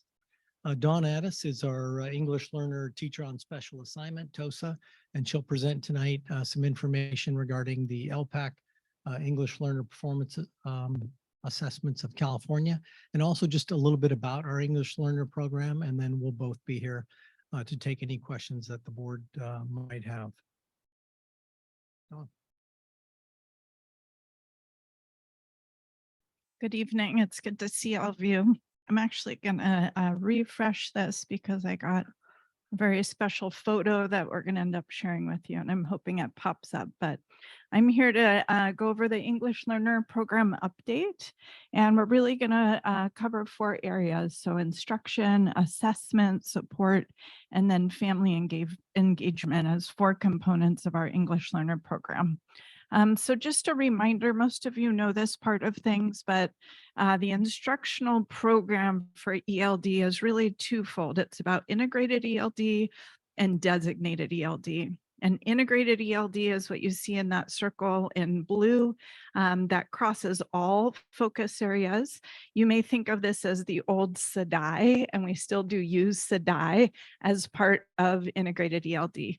Designated ELD is that special time during a school day when instruction is targeted specific to English learners. And so we've had a couple focuses for this year. One is in secondary, and you've heard a little bit about this new curriculum for English language arts that includes English language development instruction. And then at the elementary, we've got new curriculum, but there's also a focus on dual immersion program growth and development. To support instruction, we've had quite a bit of professional development that's gone on for a number of years. So we still have our summer and our Kickstart professional development with a focus on integrated and designated ELD, as well as focused designated ELD lesson plannings aligned to that new English language arts curriculum at the secondary level. During the school year, that new curriculum is still being dug into by teachers and learning about it and developing lessons with ELD embedded. And then we have dual immersion site work at Baywood and kindergarten, as well as a curriculum adoption that includes both Spanish reading as well as English language development, because we know at the dual immersion schools, we need both. And I know you already had a presentation on that. Now I'm going to move from instruction into assessment. And I think many of you know about the LPAC. There are actually 2 separate assessments for the LPAC. There's the initial that happens once when a child is first classified an English learner, and then the summative that happens every year after that. This is the new version of what we used to call the CELT. And the summative continues until a student is reclassified or reaches English proficiency. They do have different windows. The initial is at the beginning of the year. The summative then happens every spring after that. And most students in our district who are new taking the initial LPAC are taking it in TK and K, so 4 and 5-year-olds. And then most students will go on to reclassify within 5 to 7 years. John, can I ask you a Yeah, question? please. So do we still do a home language survey, and does that determine whether a student coming into the district would be subject to the LPAC? Yeah, good question. So in order to determine if a student is a potential English learner, every family in the district completes the home language survey, and depending on how those questions are answered, a student would either take the initial LPAC or not take the initial LPAC. And then once they do, they can either be classified an English learner and receive English learner programs and services, or be classified an initial fluent English proficient and would not be part of the EL program or receive services. These are examples of what the score reports look like that parents are receiving. So you can see on this side of the screen, I guess it's your right, is the initial LPAC. It just gives the level, the one level that the student is at, and lets people know if their child is an English learner or not. The summative report says which level a student is at, and that's because we're going to expect to see growth over time. So parents will get this summative LPAC report year over year and really want to see their student progressing from level 1 to 4 over about 5 to 7 years. And then these are the results, some of the LPAC results from last year. So you can see that we really have data which we would expect to see, that we would want to see, which is that most of our students are scoring at the level 3, some are at the level 2, even less at the level 1. And there's a drop, right, between level 3 and level 4 students, because the goal is that when students score at the level 4 level, they're being considered for reclassification. So by design, we're scooping our highest achievers out of the English learner program. So if we saw a lot of students at the level 4 level, that would be a cause of concern. That would mean we're letting students linger too long in the program. This is another way to look at the data. So this is over time, 2019, 2020, we skipped because the LPAC was not administered statewide due to the COVID pandemic. 2021 and then 2022 overall.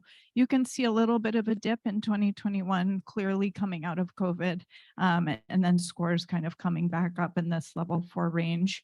And so this is 3 years for level 1, what it looked like, level 2, level 3, and level 4.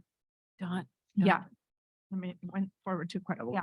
Yeah, sorry, Don. I'm, not familiar at all really with the LPAC I've seen, but when you were talking about the CELT, and in the CELT, they had, each grade level was different. And then there was that period of time where I think it was like 3, 4, 5, it was actually the same test. So have they done the LPAC where it's actually every year is different, and this is language development, so it's not grade level, but is the test different every year as opposed to the CELT where they could actually take the tests, 3, 4, 5, where they were actually taking the same test? Yeah, so it's K1 and 2 are separate tests. Mhm. Then there's a 3-5 band, a 6-8 band, a 9-10 band, and an 11-12 band. And so that's one of the differences from CELT. It used to be a 9-12 band. So it's a little bit more broken out. But if you're in that 3-5 band, you'll take the same test in 3rd grade as you do in 4th, as you do in 5th. Then it changes again for the 6-8 band. You'll take the same text 6th, 7th, and 8th, then the 9-10, then the 11-12. So why, I'm always curious, why do they, they do that. I just thought that, when you're, and you may not be able to answer that, but it's, when you're taking the same test in, 5th grade as you are in 3rd grade, it, I guess looking at that English language development, you will definitely see growth because it's kind of the same, you know what I'm saying? It's difficult to to read those results. And I just always wondering why the state is looking at it from that perspective, but you can't answer that. So sorry. I about should that. defer to CDE on that. Um, But I agree. It's a good question. And then it's one that comes up over and over, and that EL specialists are always asking, how Thank is you. it that, kids are seeing the same test every year? Of course, they're going to end up doing better. But I should defer on that one. Oh, thank you. Sorry. Yeah, yeah. Would they see a different version of the same test though? Like the SAT has different versions of same test? That's No? not my understanding. It's pretty similar. If I Yeah, please. If I can just, so please. I love these scores and I understand, I think what you're saying, but as I looked, I was looking at the total numbers of students. And it's like within 5, it's like within 10 for these last 3 years. Is this a fairly consistent number for the district? Yeah, it is.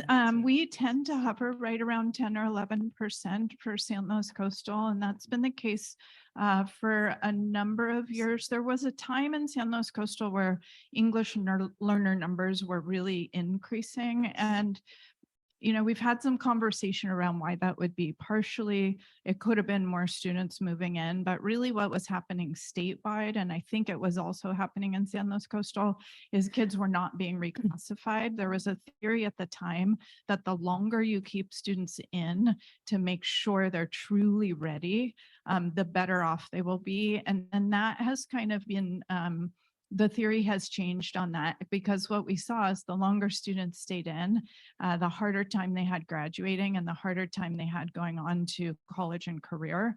And so really what the studies showed, and there was a lot of work done on this, was that the sooner children can reclassify within that 5 to 7 year band that we would expect, the better the outcomes are going to be, because then they're really truly integrated with their peers. They're getting that same curriculum that everybody else is getting, still with support, right? We continue to monitor students for 4 years after they're reclassified. And that's something else that's new. We used to monitor for 2 years. Now we monitor for 4 years. So at that time, statewide, the number of, and certainly countywide and within San Luis Coastal, the number of English learners started to decrease. And I would say that was probably somewhere between 2014 and 2016 that we took a closer look at our processes. And it was also around that time that we developed a very systematic way of looking at reclassification for students with disabilities. And that's something statewide, countywide, and district-wide we hadn't really been doing enough of. So that's really actually really good information and a really good sense. And so I sometimes I feel like we sort of get in a rut, and I'm really appreciate and laud you for the flexibility to say, whoa, let's see if there's another way. So thank you very much. And it was really based on the deep research that was going on at that time around California's promise to English learners. So this shows San Luis Coastal over 3 years compared to California over 3 years. Unfortunately, California didn't have the 2022 results available, but you can see what you'd expect to see is San Luis Coastal outperforms statewide, as we should, because we have the high quality program that we do. So this is just at the level 4 level. This means that we're redesignating students more quickly. And I was going to use the word efficiently, but that's really not the case. We're not being exactly efficient about it. We're redesignating students because of the programs and the things that we're doing here to support them. Is that what sort of the takeaway from this is? Yes and no. So that's not what this slide shows, but I'm going to show you a slide about that. But that conversation that we just had means exactly what you just described. So San Luis Coastal has gotten much more specific and systematic about the data that we're looking at. When we consider reclassification, we have a lot more opportunities for kids to reclassify based on the kind of data that we look at, and in including our students with special needs in a very systematic way. Every year we look at every single student who is dual classified English learner and a student with an IEP to consider Do they qualify for reclassification based on the general criteria? Or can we look at other measures to determine if a student really needs an English learner programming and services, or they're better served through their special education program, or they should be served through both. But that really is giving students the opportunity for reclassification when they may not have had that before. And I don't recall whether you'll be talking about this, but it seems to me that when we look at our CASP scores and our district assessments, that our redesignated students typically do quite well on those more standardized kind of tests. So we're obviously doing something right with that.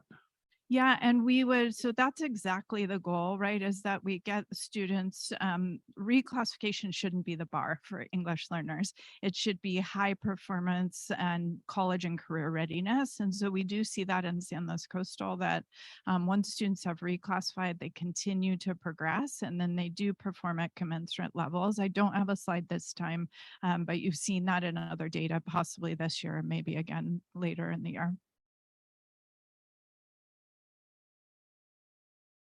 So this is this is a flyer that we share with families. We share it through ELAC, we share it through DLAC.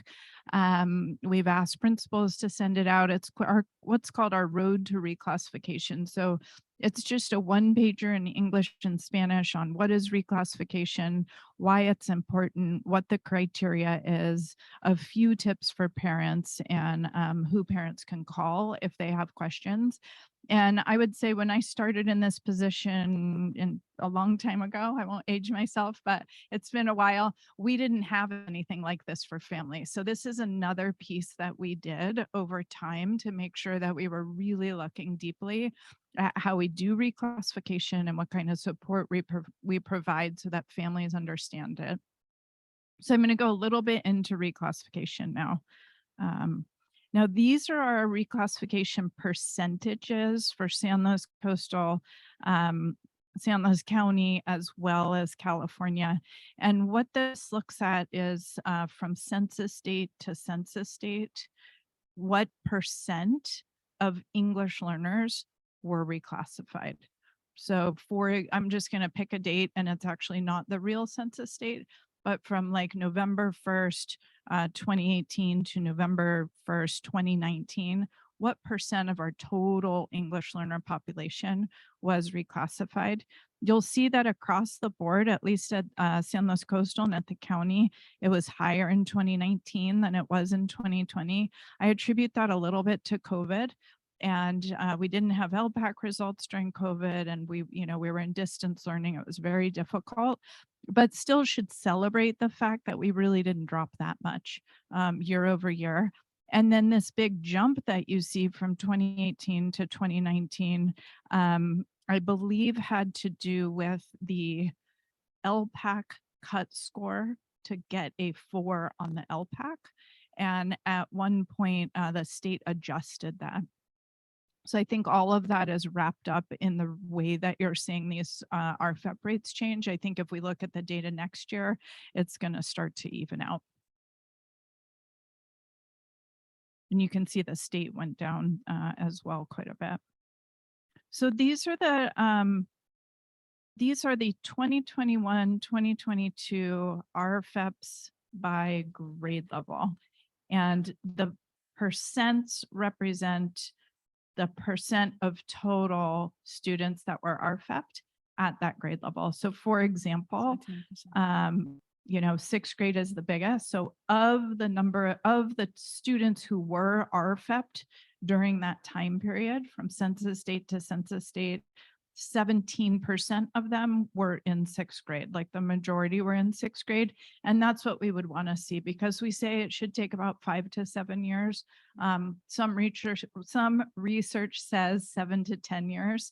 It's getting a little long if it's 10 years, because for some kids, you're nearing high school graduation. So in San Luis Coastal, we really focus on, serving our students. We have EL specialists, which a lot of districts don't have. We have EL specialists at the elementary level, which is a huge added support so that we really can get the bulk of kiddos RFIP'd at these younger ages. And then, you know, some of the kiddos that don't end up being RFIP'd until high school are often those students have dual classification. They're EL and they have IEPs. Yeah, Oh, can we please. go back to Yeah. that slide? Because Yeah. I don't think I was reading this correctly. So if I'm looking at sixth grade Mhm. and 17% of the sixth grade EL students were redesignated. Is that, is it? 17% of the students who were redesignated Uh-huh. were in sixth grade. Okay. So So do- not, so if I go back, let's just pretend the total number was 10%, right? So if we take that 10% and break it out, then we would say within that 10%, 17% were in sixth grade. So do we have, I mean, do we have numbers that of percents that, because, you know, as you said, the concern is once we hit, you know, on the coast, it's really fifth grade and in town, sixth grade, because then they're moving into middle school and, you know, being able to have access to, you know, certain types of courses and getting on that college and career track. So do we have, I guess, what are the numbers of students who are not being redesignated in our fifth and sixth grade? Because, you know, once they hit into those secondary, then we start beginning to see less, you know, ability for them to participate and be part of that college and career. Do we have those numbers? We could bring those back for you. Okay. So I initially think I read this wrong, but you know, on the other hand, that would be something to be looking at to, you know, to just for information.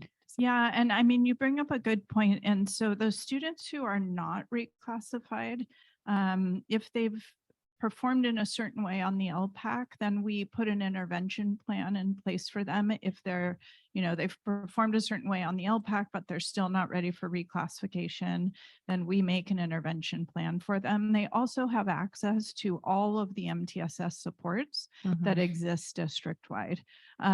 So if they're not reclassified, they definitely don't linger in the program. Like, and I'm not saying you're insinuating that. I'm just, you know, just to kind of put some contour to what's happening for those kiddos, then we're also looking at them closely. Right. No, and that's, and I think it's that, you know, serving the needs of our students. And then there's the research, and the research, you know, will say 5 to 7 years, 7 years, but I think for our students who, once they, you know, what is that sweet spot that they are able to be redesignated before they get into, you know, secondary, so that they can fully take advantage and be prepared to be successful in those programs. Yeah, and the positive thing when I look at this data is we're very in line with what's happening across our county. You know, we're pretty well calibrated across the county in terms of how we approach RFIP, how we approach, you know, MTSS and supports. I would say San Luis Coastal really excels in terms of the kinds of supports that we provide, but in terms of our rates, we're right in line with our surrounding communities and clearly, you know, doing better than the state. One risk you run sometimes is you can change your criteria, but it doesn't mean you've changed services. And what I think we've done really well here is made sure our services are in line anytime we change a criteria. Thank you. So I'm going to move. Dawn, Oh, I yeah, just please. have a quick question. Yeah. Shouldn't, and I don't need numbers about this, and in fact, I don't want you to go to the trouble, but isn't it, it strikes me that perhaps something we also need to remember when looking at this data is that we have students entering our district throughout their academic career. So we don't have students, this doesn't represent just kids who started in kindergarten have gone all the way through. This could represent a fourth grader who came in this school year or a ninth grader. So I just think that's something that we do have somewhat, I'm sure it's a small, but a little bit of a moving target here that we need to keep in mind. Yeah, that it's a really astute point. I mean, not every English learner, and I'll show you a photo of an English learner in a moment who didn't come in kindergarten and who is moving forward. I would say about 90%, the bulk of our English learners do come in TKK, and they're born here. But we definitely have students across the year that come in at all different grade levels. We had last year, we had a family of 7 that came in a number of different grade levels. And when you have the small number of English learners that we have, when you get 7 new kiddos, like that can, that can make a change in your data. So that's a very good point. I appreciate you bringing that up. I'm curious, Yeah. sort of to follow up on one of the things Mrs. Frame was talking about was, since the students on the coast matriculate to middle school in this between 5th and 6th grade, and the students in town between 6th and 7th grade, do we see, is there a difference in the reclassification on the coast? In other words, are we seeing kids a higher percentage of kids on the coast programs reclassifying before they come over to middle school, or is 6th grade no matter where they're attending 6th grade? And I know that's kind of a weird technical question, but I'm curious about it. Yeah, no, it's a good question. I mean, anecdotally, what I've seen is that our elementary schools, our middle schools, and our high schools have all become particularly astute about paying attention to reclassification and really making sure that they're looking at every child as soon as that child is ready. And the reclassification criteria, I can go back. I don't know if it's big enough for you to see here on this slide, but it's a four-prong criteria. So it's the LPAC score, it's the SBAC score of a level 2, or an equivalent district assessment. Then there's teacher input, and then there's parent input. So we don't say to schools like, make sure they get RFIP before middle school. No. And then on the coast, it's in 5th grade, and on town at 6th grade.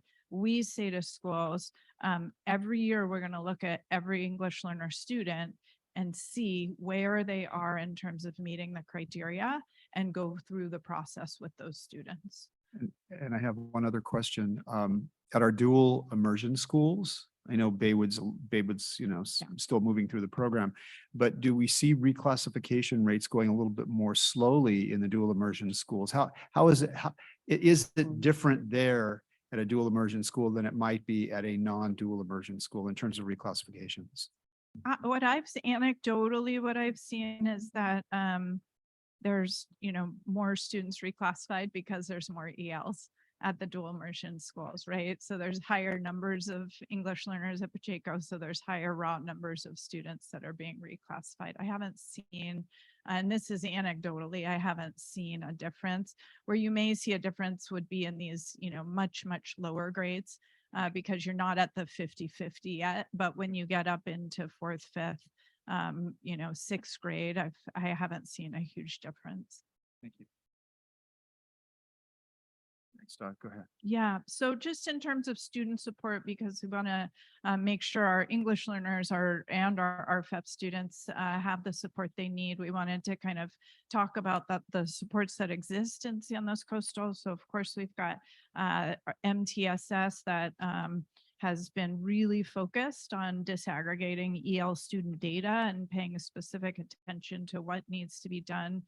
We've got the district teacher on special assignment for EL programs. And so I'm, much of my time is spent on data and assessment and what kind of supports we can put in place.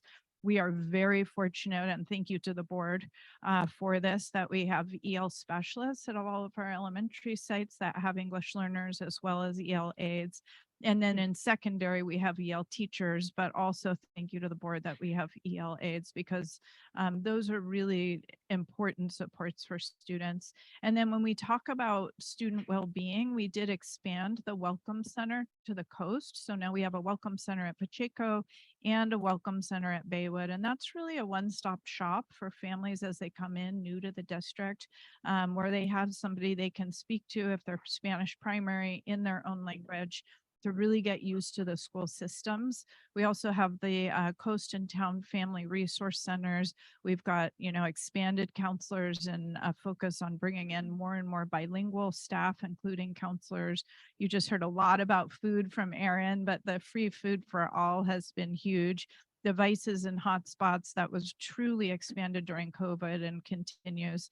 And then we've had requests from parents, especially during COVID, but even after, to share accurate information during DLAC, and then expanded transportation. And some of that really did come from DLAC and the request for transportation a while ago that San Luis Coastal has followed through with. So thank you to the board for that.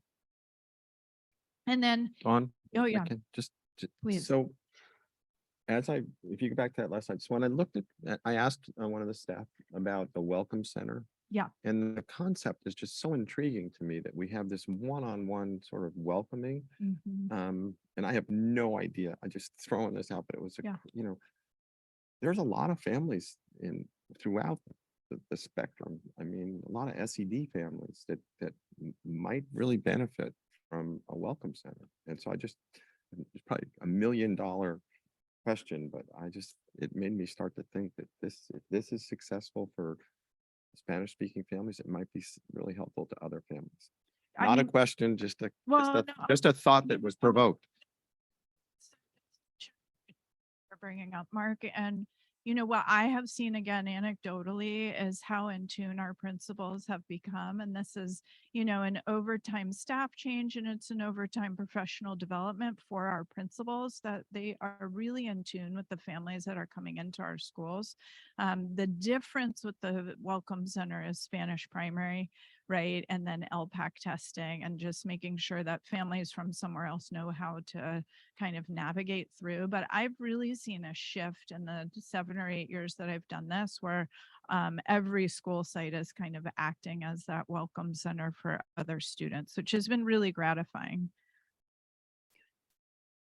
So we also have DLAC and ELAC, and you see those intersecting arrows there because it's kind of an accordion process.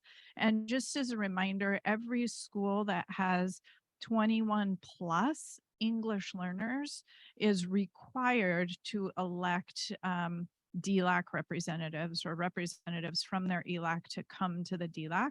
We have school sites with less than 21 that also elect to have an ELAC. So I know a question was asked earlier about DLAC attendance, and we had an incredibly well-attended DLAC this last time. And thank you, Trustee Buckman, for coming to that meeting, and Assistant Superintendent Frost as well. And sample topics, at ELAC might be parent training. Well, it's a required topic. So parents get trained in how to participate in ELAC, but also how to give input at their school site. They might talk about parent conferences, what is ARIES, how to sign up for Parent Square, what is reclassification, and I showed you that flyer. What is LPAC and what kind of supports are going on at the school. And then DLAC is those elected parent representatives. We just had our first meeting, and on your own time, the meeting calendar is linked in. And of course, you're all invited. Our next meeting's in November, but I do want to call out our February meeting because we call that DLAC Fiesta. And that's where we really try to get, we'll have probably a couple hundred families, and you're all welcome to come. It's fun and festive, but it's also our LCAP input meeting. So it's really neat to be there with the parents and hear what they want for the school district. And I just received this photo. So this is our newest member of DLAC, who I asked the principal, could you send us a photo of the baby? So this is Dad, Dima, and this is the new second grader. And maybe, I don't know if Giannis got his name, I can't read, Chris we pulled his name up back there, but he's a second grader at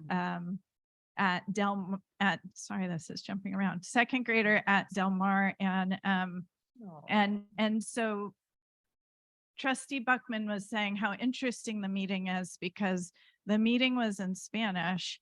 Then we had the translator translating the English. Then we had me translating back to Spanish back to Spanish when families were talking in English. So Dima was there speaking in English. I was translating to Spanish, and he was talking about just what a wonderful experience it is to have come to San Luis Coastal, to have been welcomed at Del Mar. They just did a welcome week, and he just was, I think we're all in tears. I'm kind of teary now. But he literally had just come from the hospital and felt like it was so important to take part in the education of his son. And his comment was that language is a window into the world. And as his son is learning English, he sees him being happier and happier at school. And he himself is happier and happier as a parent, and how grateful they are to be here. So I just wanted to share. I texted him, was like, send me a photo so you all could see what their family is going through. We also have the adult school is really doing quite a bit, and Director O'Connor has done a lot in terms of offerings to Spanish primary families and adults learning English. There's a video embedded. I won't play it here, but English as the second language is offered. There's community classes in partnership with Quest at 3 of our elementary sites to make it easier for parents. People who speak Spanish can get their high school diploma by taking courses in Spanish to get that diploma. And this is really based on a parent request, digital literacy that's taught both in English and Spanish. We had a number of parents come to DLAC last year and say they would want more technology classes. So the adult school has been offering those. And then CABE, we talk every year. So that's the California Association of Bilingual Educators. And we have a little bit of Title III money we usually set aside to invite parents. And it's a wonderful experience. So it's finally back in person. There's a 4-day conference in Long Beach in March and a 1-day in Monterey in December. And so we'll invite families and go up. And it's always an incredibly gratifying experience for them. And then Dr. Erika Rubalcaba Heredida, she is comes to us from a program called Promotores, if you've ever heard of it. It's a county-wide program, but has started her own firm and came to DLAC and is offering, in conjunction with San Luis Coastal, is offering parent trainings on parent leadership. And we did just add, it was going to be all in Spanish, but because we had so many families come to DLAC that spoke other languages, Persian, just some languages from India, Russian, Ukrainian. So we decided to add translation. So the next 2 versions of this parent leader training will be in English as well as Spanish. And I have to say, I was able to attend last night for a while, and the translation was typed out. The speed of the typing was just amazing, and the accuracy. But again, it was a meeting in Spanish where I was relying on a translator. And it's just, I couldn't believe how frustrated I was getting. And we expect that the other direction. We expect everything to be okay. So it was very good though. She's amazing. We're very fortunate. We're very fortunate. And she just connects with families so easily and quickly. So just to wrap up, a few key focuses for this year. We have professional development that I mentioned at the beginning, really around our curriculum and English language development curriculum that's connected to core content at the secondary level, as well as at our dual immersion programs in Spanish, as well as English language development. and then our parent support. So making sure that we're supporting students academically, but also supporting families and providing them an ecosystem that can really wrap our arms, especially as we have moved out of COVID, and that they've got the support they need. And then moving forward, you know, it's consistent designated ELD, which is that really important English language development instruction that should be going on at every site for every English learner every day. And something you'll see coming up that we are focusing on now, and if you were on the board way back when I first started, we talked a bit about English, long-term English learners, and that's going to be coming back along with some metrics at the state level. So you'll start to hear more and more about long-term English learners, what defines a long-term English learner, and how do we move the needle for those students. And that's it. So thank you so much. I'm happy to answer other questions if you have any. Well, before we go for the board, Ms. Dawson, is there anybody from the public that would like to address us at this time? Although this is not an action item. Okay, I'll bring it back to the board. Any other board comments or questions? Mrs. Frame. Dawn, thank you for the presentation. This question, or a couple of questions, were sparked when Mr. Mayfield was giving the dashboard. The dashboard.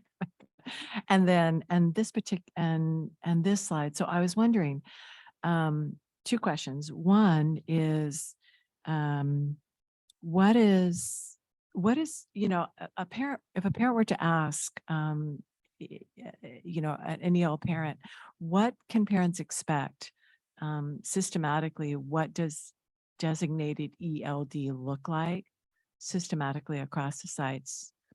So that's one question. And then the second is, and this, I was just thinking about this, since ELD, designated ELD is core, have we implemented a process where it's part of the report card for our ELD students, that, you know, that they get kind of a trimester kind of progress since it is core curriculum for them? Yeah, those are both wonderful questions. In terms of systematic instruction, or what it would look, what would you see in the classroom? It's going to depend on how many English learners are in the classroom. So in some situations, you may see a teacher pull a small group of students, if there's enough English learners in the classroom, to pull a small group together, and they would be teaching language that's going to help the student access the core curriculum or extend from the core curriculum. So there could be a vocabulary focus, there could be a reading focus, a writing focus, or even having students practice conversation skills, because as you know, our classrooms are highly collaborative. There's a lot of talk going on between students. So we want to make sure English learners have the language they need to interact and talk with their peers. So you might see that. If there's just one or two English learners in a classroom, you might see a teacher tucking in and conferencing with the student to make sure that that student is getting the language instruction that they need to engage in the other parts of the curriculum. So how do we get that information, since it is core curriculum, to the parents, you know, the progress that they make? You know, I mean, for all our other core curriculum, you know, when parents are sitting down for that conference, they get, you know, like, you know, 1, 2, or 3 are math. And so since it's ELD core curriculum, do we have a process in place that when our parents come to the conferences, they would be sitting in like 3rd grade and they would have an ELD grade for, you know, trimester 1, trimester 2, you know, do we have that process? It's really tied, and Mr. Mayfield might want to talk more about this, but it's really tied to the English language arts like development on the report card. So how students are doing in reading, how students are doing in writing, how they're doing within that genre, and having a conversation around where the student is progressing.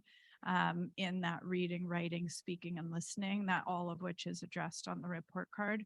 And then it's also addressed through those LPAC results, the summative LPAC results, where families are getting that information around how students are progressing in English, in reading, writing, speaking, and listening, if that makes sense. And then also district assessment results. So, how students are progressing. But if with we their- have, I guess the reason why is we have it as core curriculum and we, put that kind of the resolution, for core curriculum.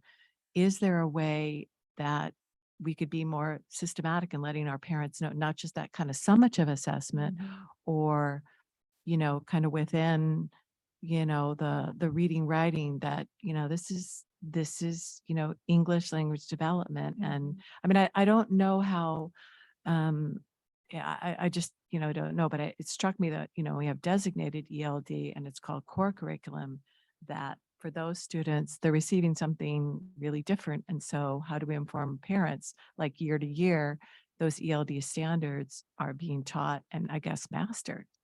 Yeah, we do have the ELD standards that can be part of that conversation. They're not right on the report card right now, but that has been a conversation over time about if we'll be adding those. And there's, conversations around the report card that are happening.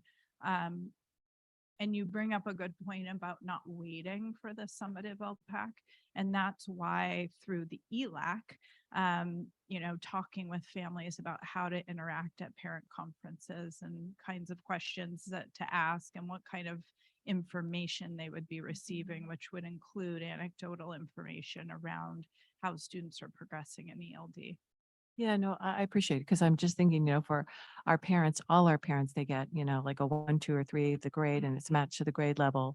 And so in the next year, they, get that same information. And and I don't even know if it just, as we're trying to, it's a focal point. And so what can we do to continue to systematically kind of raise that bar to inform our parents about this particular core curriculum and the progress? It's just, Great minds think alike, because those conversations are happening around report card issues as that's being discussed. Thanks. Yeah. Anything else? Well, thank you very much. This is obviously, I know Dr. Prater asks that you try to keep your presentations brief. But I also know that, well, but I also know that this was a topic of great interest to the board. Obviously, the board was quite engaged with what you were presenting to us. And I think it's really interesting and important information for us to have. So thank you very much. Thank you. We're going to take a 10-minute break right now. So, you know what, I was going to ask Mandy, can we set the timer for 10 minutes so everybody knows when they need to come back? Yeah, and have it make it really obnoxious, like a bullhorn, sort of a foghorn, sort of a noise. Great. We will reconvene at about 8:35. Thank you.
Three.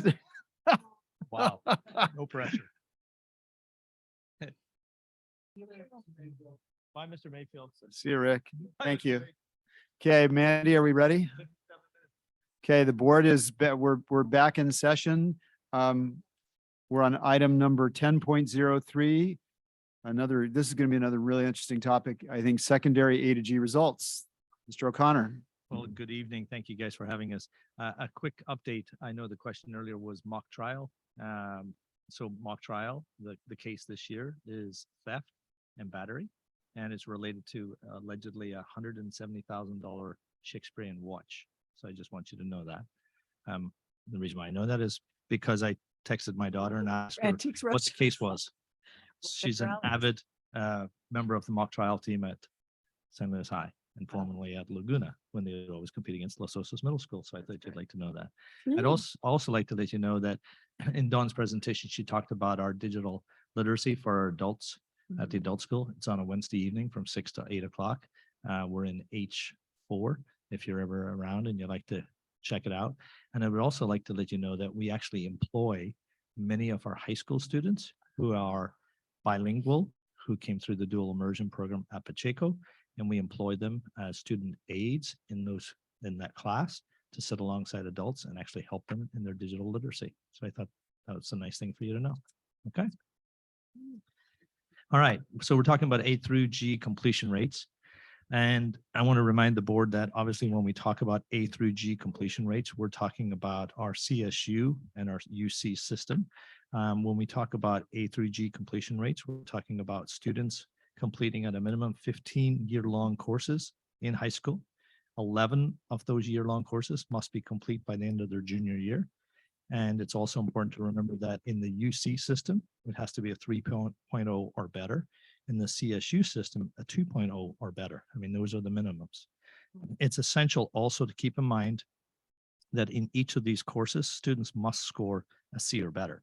So remember, a student that scores a D will meet the graduation requirement for San Luis Coastal, pass the class, but invariably not meet the UC A through G requirement.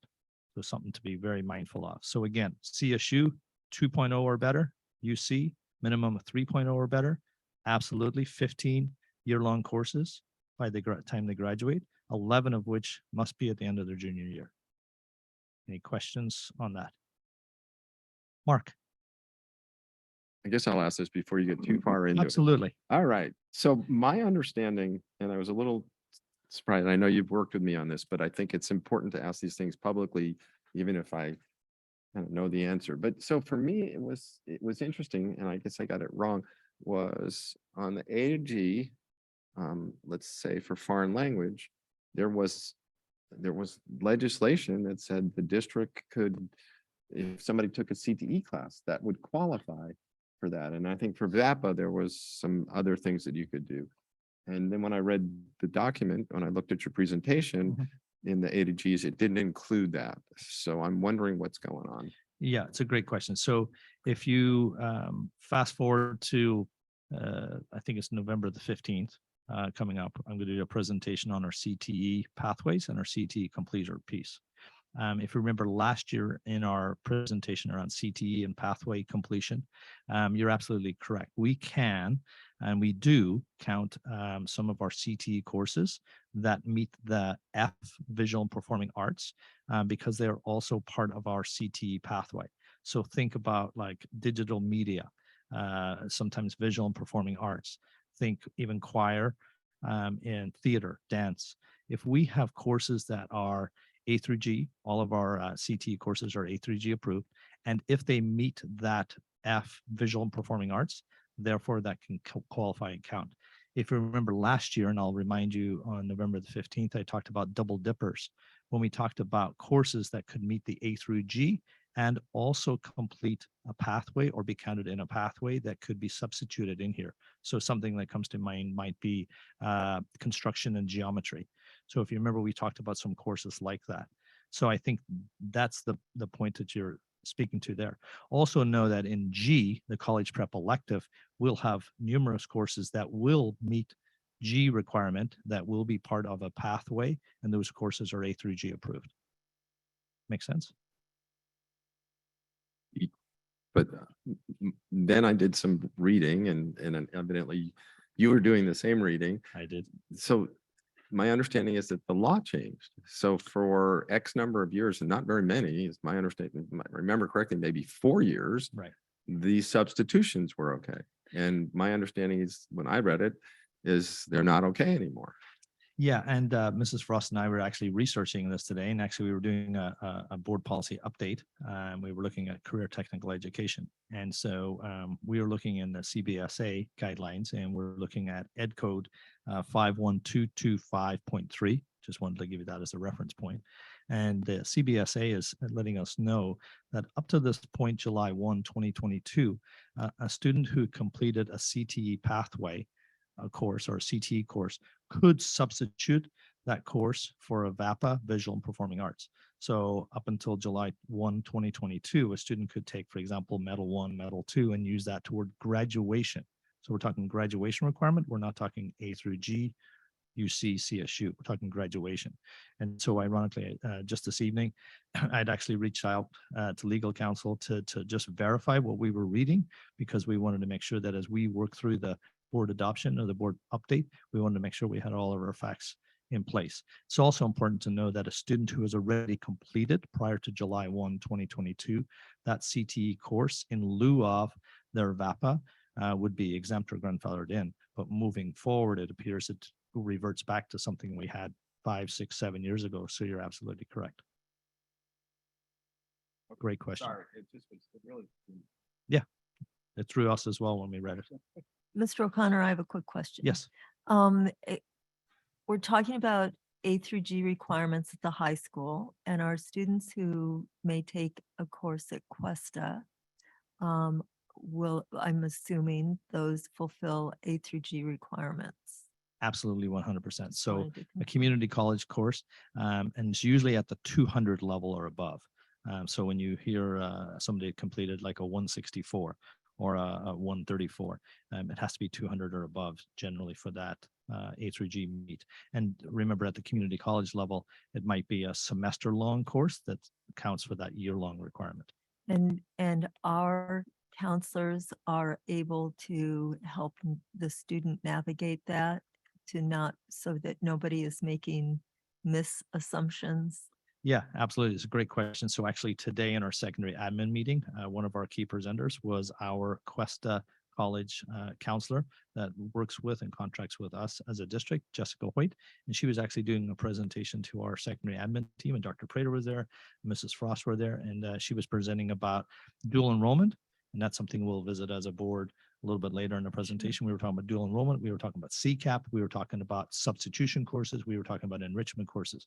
But to answer your specific question, she's the gatekeeper to which all of those pieces of the puzzle go through, because she's the link between us and Cuesta in that position. So yes.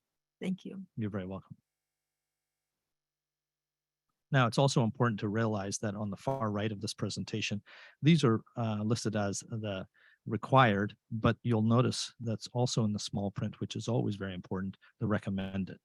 So they'll talk about in the UC or CSU system, for example, English. And I want to just stop there for a moment and talk about English. 4 years required. But I will tell you, I have been in countless presentations from universities, UC and CSU, which will say, we really look for kids to have 5 years of English. And it's always in, you're like, excuse me, they only can fit in 4 years of English in high school. How are they going to fit in 5 years of English? And they're not making as a prerequisite, but they would like to see students with 5 years of English, which is really quite kind of amazing. And we've heard that communication from our local university, Cal Poly, on numerous occasions. And so that's something just keep in the back of your mind. We'll always hear 4 years of mathematics recommended, as opposed to the 3 required. You'll hear very openly world languages, 3 years recommended. So think about that being Spanish 1, 2, 3, or Spanish 2, 3, advanced placement, ASL 1, ASL 2, ASL 3, Latin 1, 2, or 3. So those are things to keep in the back of mind. Okay. Any questions there? Just what about that 5-year thing? Yeah, it's a great question. So knowing our system very well, our students have the ability to take a 5th year of English that is A through G approved in our high schools. It's creative writing. So you can take 9th grade English, 10th grade English, 11th grade English, 12th grade English, and you could take creative writing as an elective.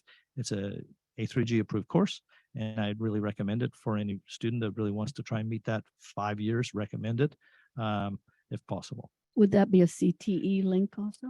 No, the creative writing isn't at this moment, but I would say that some of the courses that we have moved toward with our A3G adoption are CTE courses that we would like to bring forth at some point. And we've talked about those last year a little bit as well. Yes, exciting. I like this marriage of college and career. Absolutely, 100%.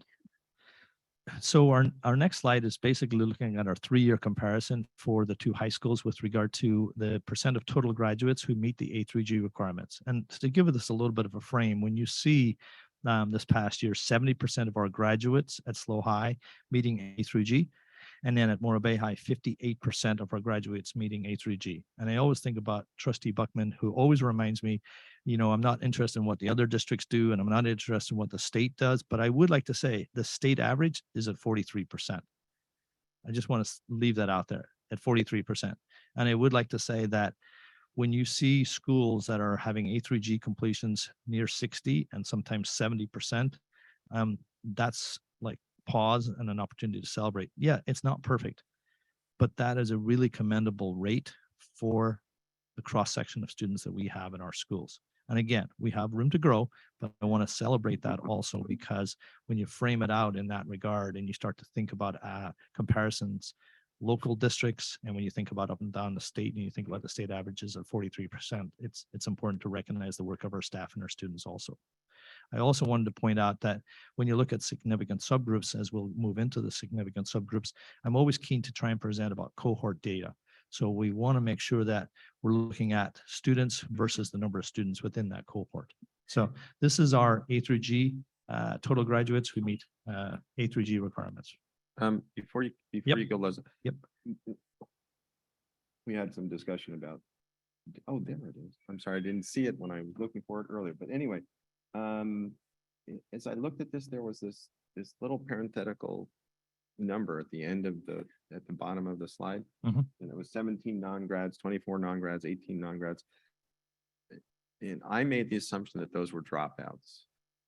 And I'm not sure that that was a smart assumption.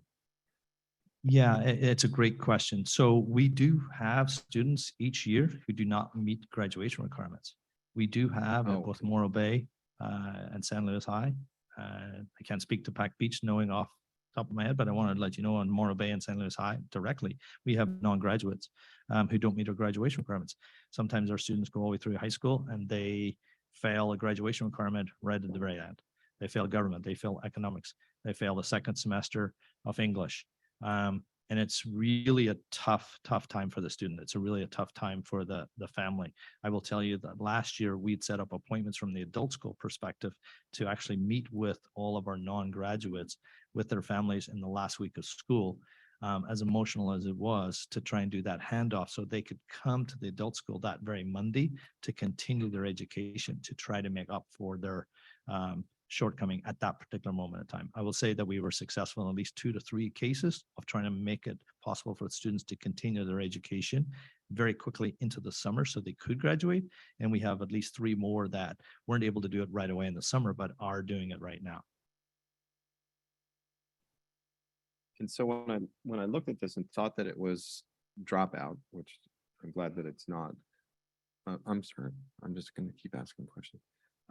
When I thought it was dropouts, I went and looked at the state data on dropouts, and this would have matched really well. So can I find, if I look for it, then is there a rate for non-grads as opposed to dropout?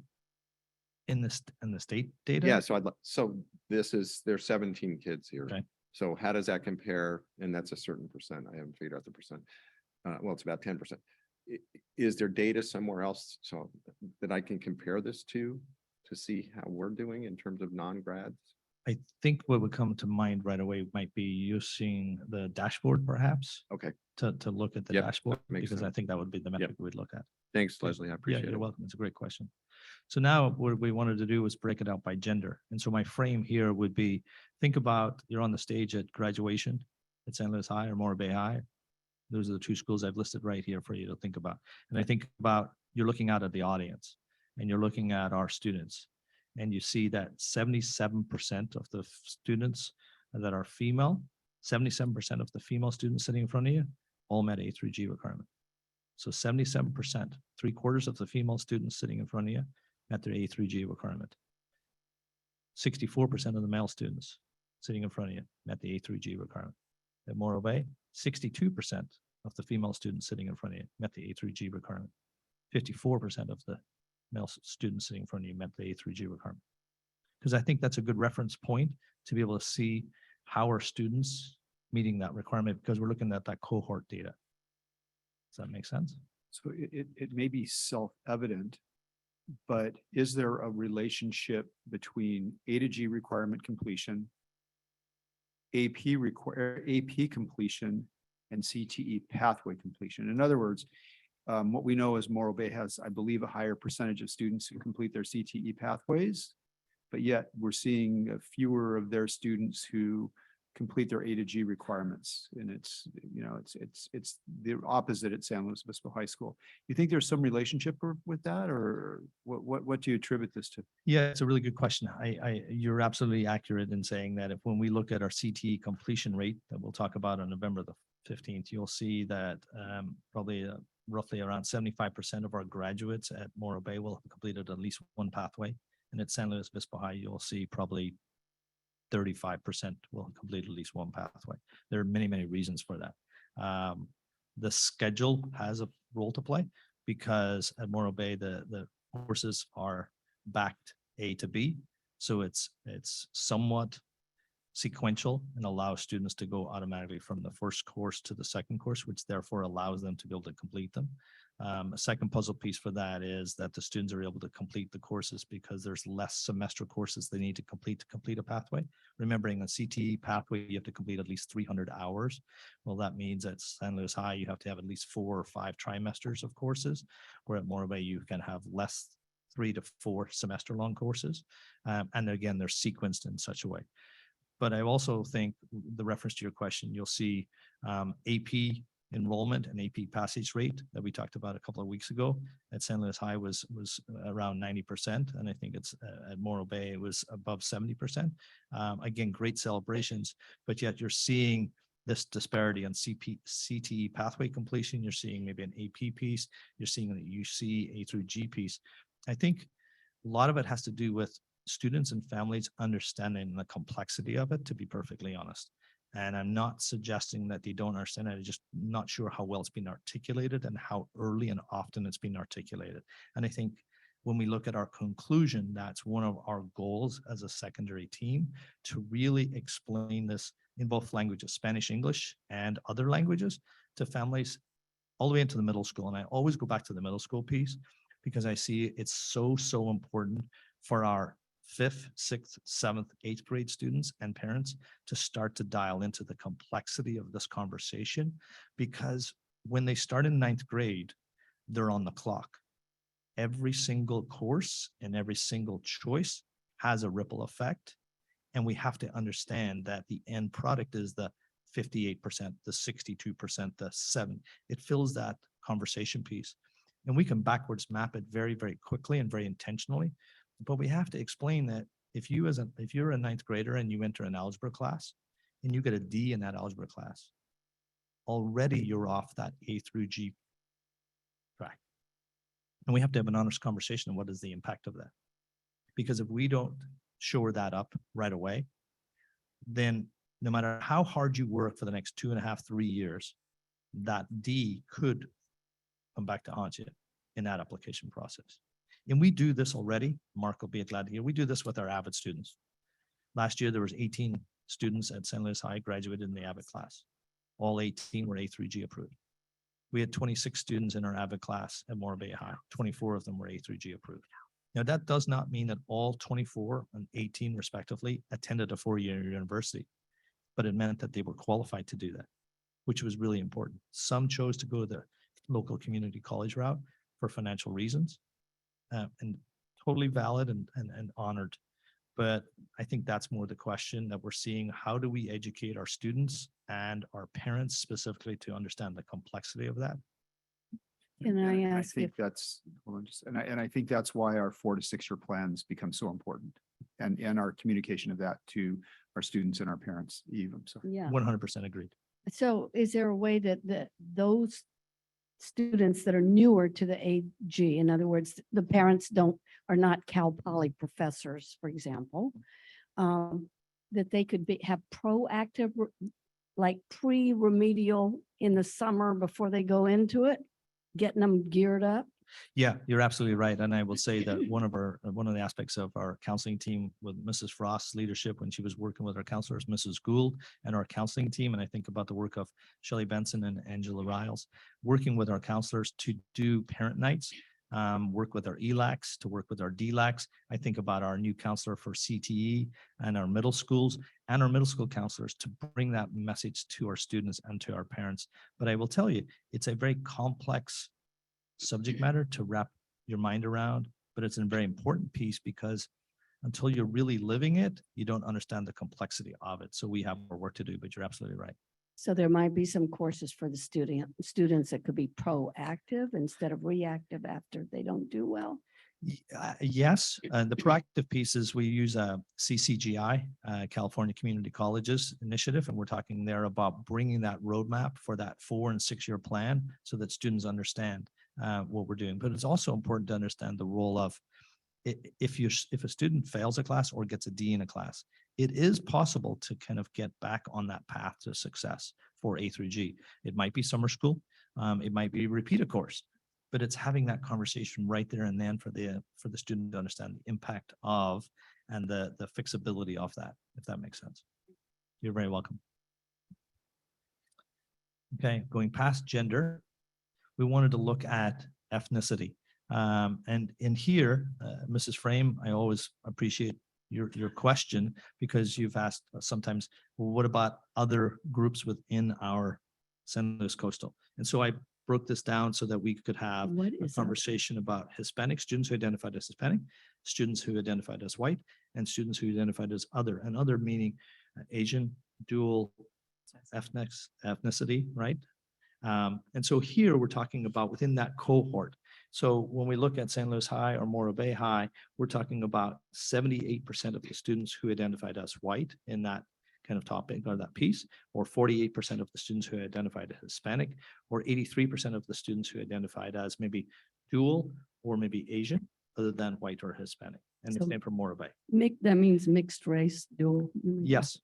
So the others are doing great, but it's not clear who the others are.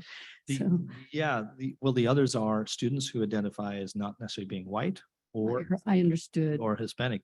I'm You've got going a back to few- when I was reviewing this before. Oh, I today. apologize.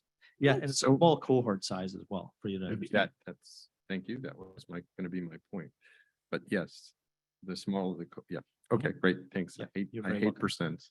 Yep. So it gives you an idea there. I have a question about the preceding slide about Sure. gender. Yep. Can you possibly go back to the gender graph? It require me to use my tech skills now to figure out how to go back. Putting you on the spot. Well, I can just remember it if you Hold on. want. Yeah, no, I got it. Okay. Oh, Wow. okay. So we look at Morro Bay and the females are outstanding, but their numbers are going down. And so Yeah. why is that? Could be many reasons. I mean, honestly, it could be many reasons.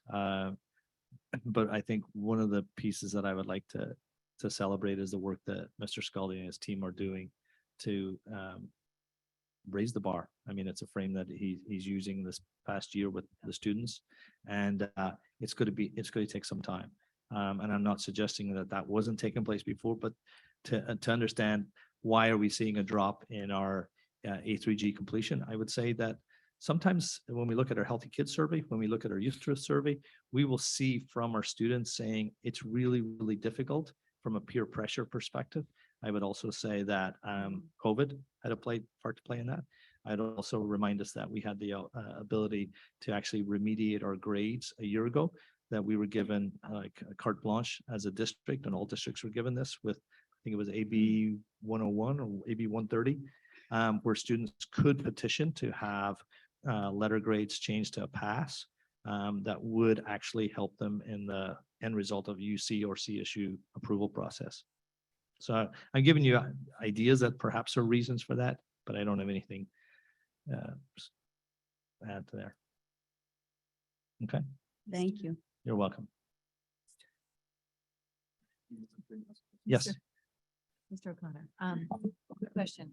When you were talking about, that, I guess, parent education, really digging deep into the complexity of this and some of the things that we're doing as a district, doing parent presentations, inviting, do we have a way and I almost hesitate to put this out because, our staff is incredible and they're working so hard, but do we have indicators of, families that might be at risk for not understanding that we can, conference kind of with or reach out, pull those parents in? They may be less apt to go to presentations, or is that something that just, everyone is slammed and, it's just really difficult to do those things? Yeah, I mean, it's a great question. I think I think the latter, that everyone slammed in that. I think the families that we really are trying to reach out to bring them on board are the ones that are slammed. I think that that's what's really, they're really keen to support their kid in school. Right. They're just not able to kind of know how to, and they're trusting us to be able to do that. But they're also slammed. They're maybe holding 2 jobs. Yeah, no. They're maybe a single parent, maybe not. Maybe there's home language that is not necessarily English. They're just, I mean, it's like listening to Mr. Angel earlier. They're just trying to make a living wage, and it's really, really tough. So there's things that we can do, and we do, and our staff does a really awesome job. But I will tell you that we've also just this past year contracted with a company called Transcript Evaluation System. It's called TES. And I haven't been able to find time to really dig into the reports that they're able to give me, but they're able to give me an A through G kind of overview from the UC CSU system. And the premise is that I should be able to dig into this data and to look for patterns and trends by course, by significant subgroup. I mean, it's fascinating data to really dig into and look at.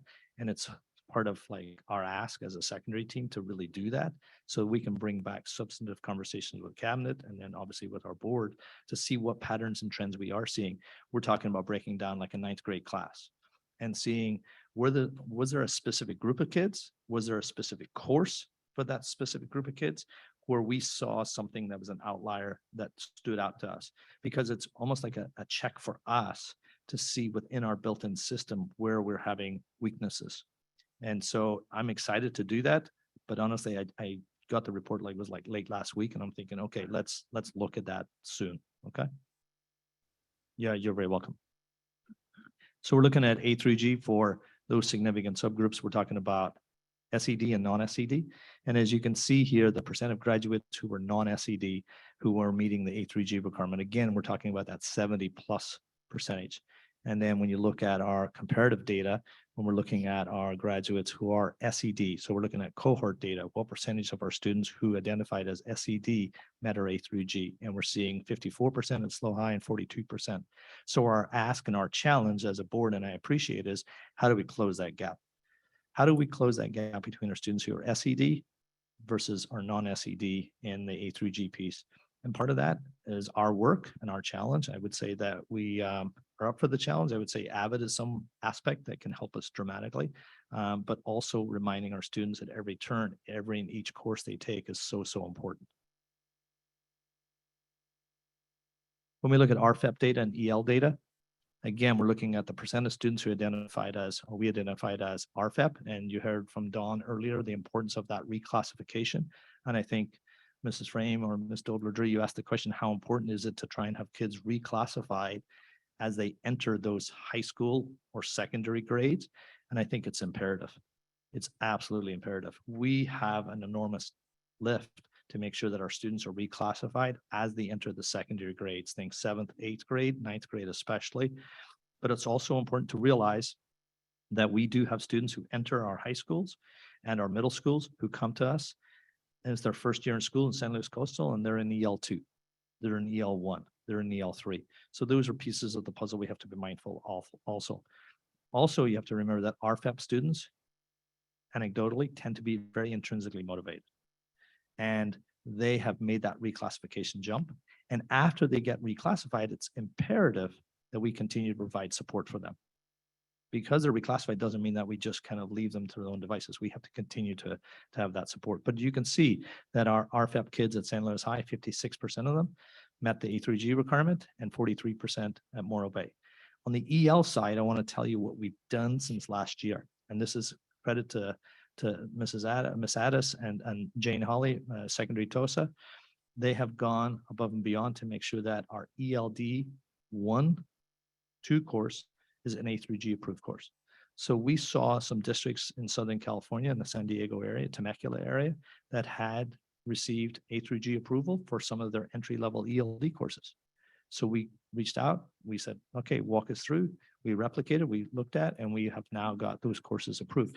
And why that's important, we have students who are EL1 or EL2 who will take that year-long course before maybe transitioning to 3 or reclassifying. If we don't have that course A3G approved, that whole course means that they're behind in that year of that English requirement. Remember the way back it said English 4 years. So we want to make sure that they have an opportunity to be able to do that. So just something to keep in mind.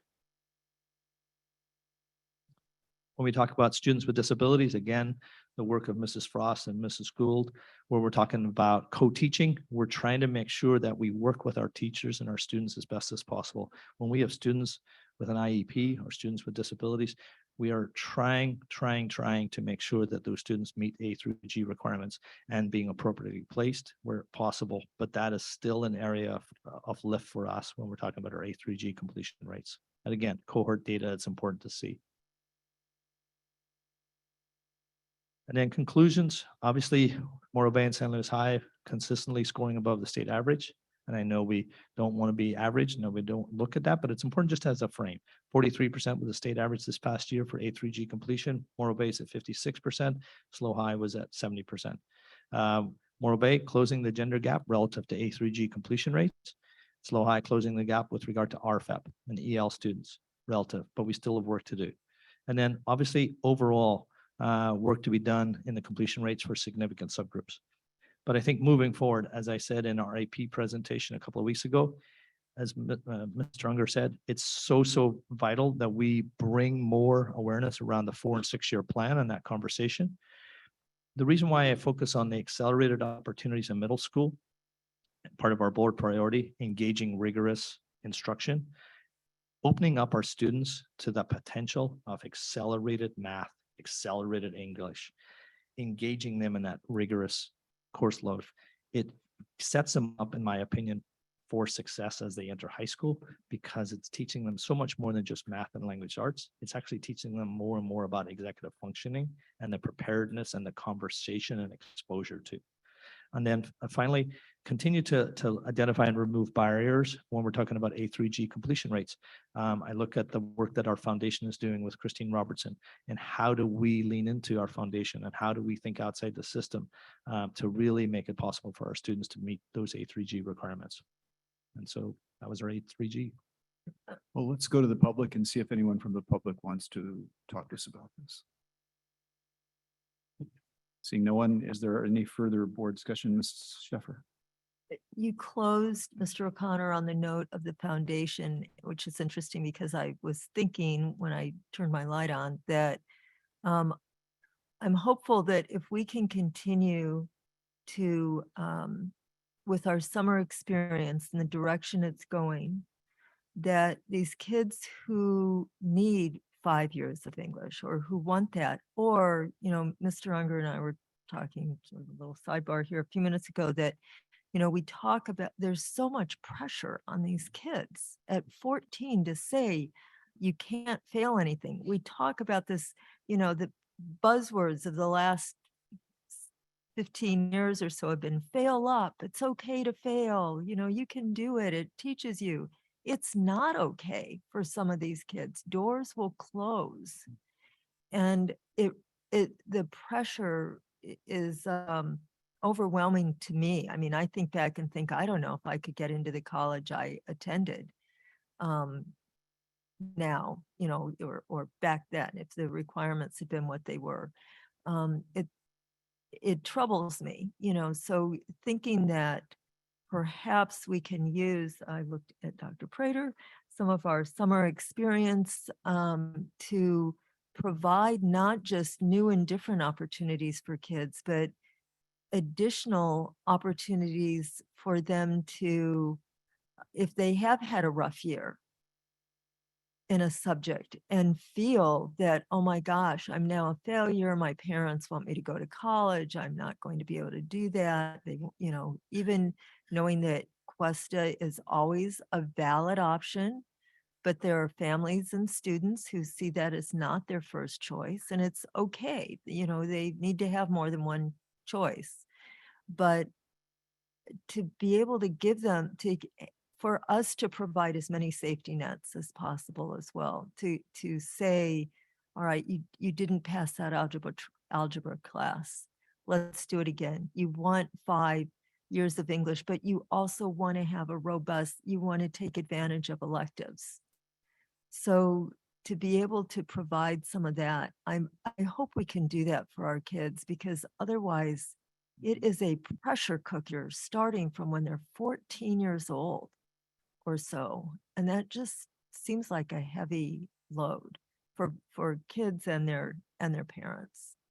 Yeah, I agree with you 100%. And I think it's commendable the work our counseling team and our leadership teams do around providing balance. And I think that's the message also to our parents and our students. They have to find a measure of balance.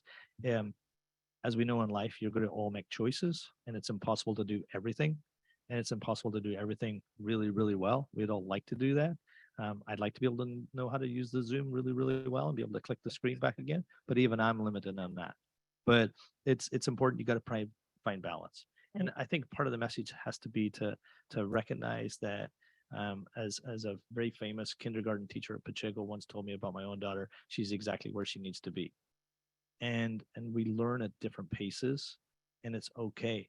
And when we look at the data with regard to completion rate for males versus females, that doesn't mean that the 46% who didn't meet their A through G as males aren't going to be successful in life. Right. And it doesn't mean that some of that 46% aren't going to make it to a 4-year university. It just means they're not ready for it yet.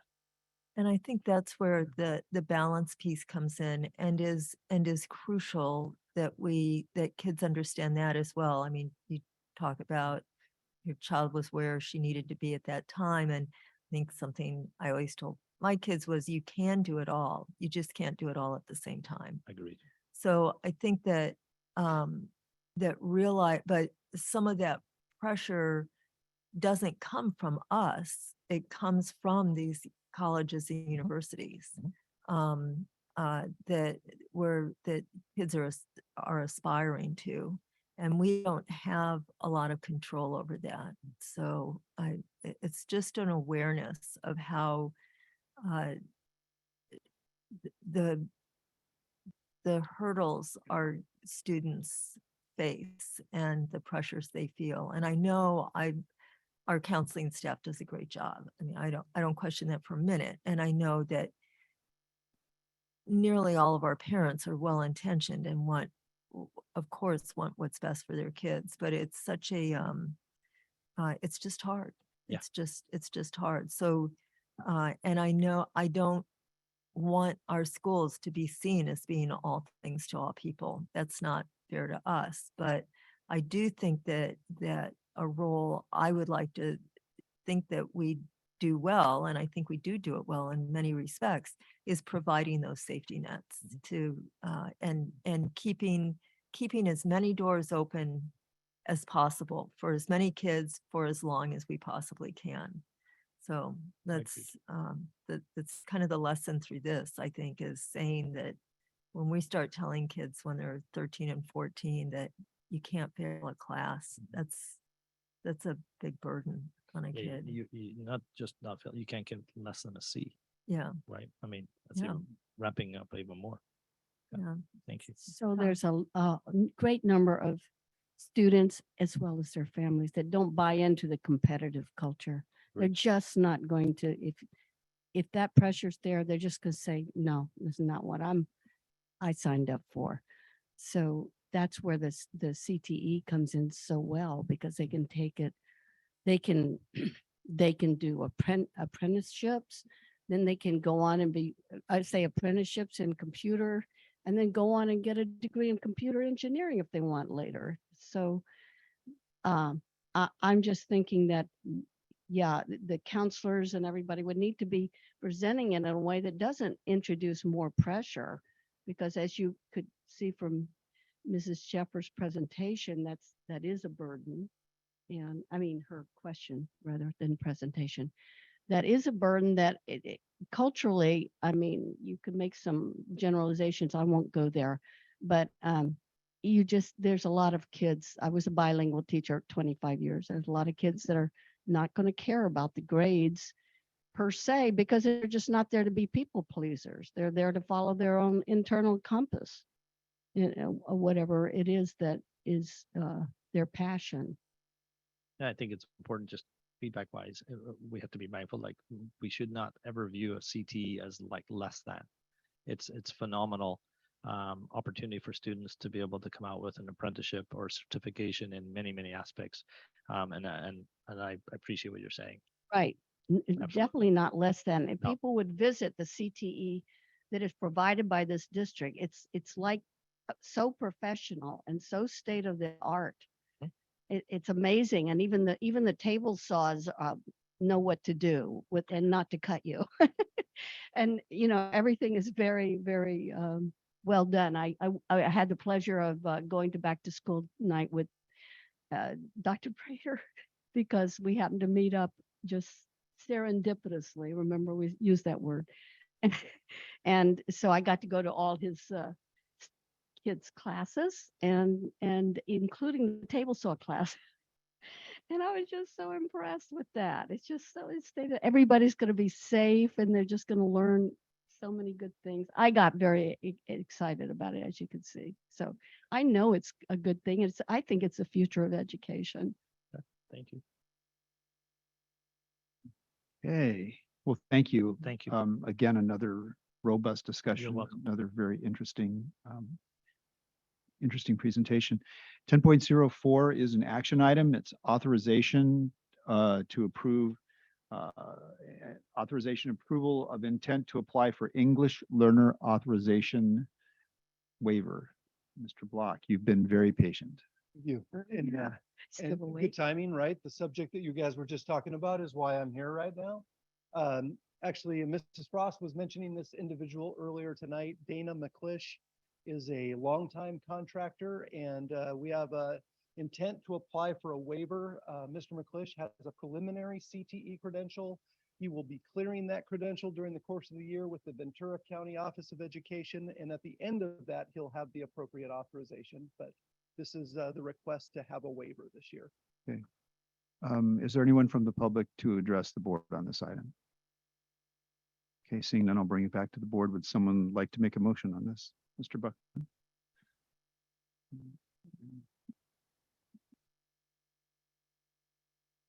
Is there further discussion? Mark? Ellen? Eve? Yes. Evelyn? And I'm a yes. Motion carries 5-0 with 2 absent. 10.06 proposed revisions to board policy.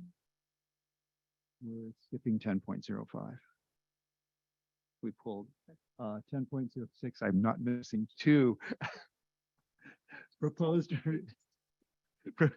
proposed revisions to board policy 0100 philosophy, first reading. Mrs. Frost. Yes, thank you very much. 0100 philosophy. This is an optional update, but if you look at this board policy, you'll see that the last update was in 2003. And in 2003, when they were talking about philosophy, they were very, very specific. And you will see a very detailed list of all of the policies, the I guess, the fundamental principles that they wanted to hit. We took this, and this is going through a couple of groups, right? We have directors look at it. In this case, we had assistant superintendent, superintendency level, and our subgroup, and we pulled it back significantly. You will see two paragraphs. The first one talks about developing, articulating, and regularly reviewing the fundamental principles, which this Board of Education does. And in the second paragraph, you'll see that we talk about hearing from staff, parents, students, teachers, and the community when we go through this process. My recommendation is this comes back for a second read. Any board comments or questions? Otherwise, we'll bring it back for a second. Okay, is there anybody from the public? Okay, we'll bring this back for a second reading. 10.07, proposed revisions to board policy 5141.21, administering medication and monitoring health conditions. Exactly. Mrs. Frost, you're back up. Yes, thank you very much. So 5141.21, medications and monitoring health conditions. This one has two changes to it. It makes naloxone available on our sites, and it requires training of staff who administer this. You might remember about a week ago in our parent communication, Dr. Prater gave our community some information that I think a lot of people are aware of about fentanyl as a synthetic opioid that's 50 to 100 times stronger than morphine. That throughout California and throughout the nation, we are seeing problems in school-age children, and sometimes that has led to overdoses. What these additions will allow is the naloxone to be on campuses, and that trained nurses or other professionals can provide that to students when they reasonably believe that they may be overdosing with opioids. Normally, I ask for a second read, but we really need this board policy approved so that we can move forward with ordering and so that we can move forward with training. My recommendation is that the board approves this evening. Thanks. Is there anybody from the public that would like to address the board on this item? Yes, please. Please, it's okay. Please just state your name and Grace. about 3 minutes. Grace Van Doren, lead credentialed school nurse here for San Luis Can you Coastal. hold on just a second. Yes. Grace? We need to start the 3-minute clock. I promise I won't take 3 minutes. That's okay. I still need You're- to do it. You've heard that before, haven't you? I have, and I have to be super careful about it. There we go. Well, as a both and, Okay, well, Yeah, it's not agenda. So yeah. oh, it's, hold on. Shall I'm I not sorry. then? There we go. Okay, there you now go. Grace, please go ahead. Thank you. Lead credentialed school nurse for San Luis Coastal, as well as an SLCUSD parent, and I fully support this. The additions to the board policy 5141.21. And I agree with Mrs. Frost tonight, if possible. Great, thank you. I'll bring it back to the board. Is there any comments? Ms. Dobler-Drew, then Mr. Buckman, then Mrs. Sheffer? So do we know if naloxone or Narcan, it has both names, does it have any side effects? I mean, is it something that could be misused?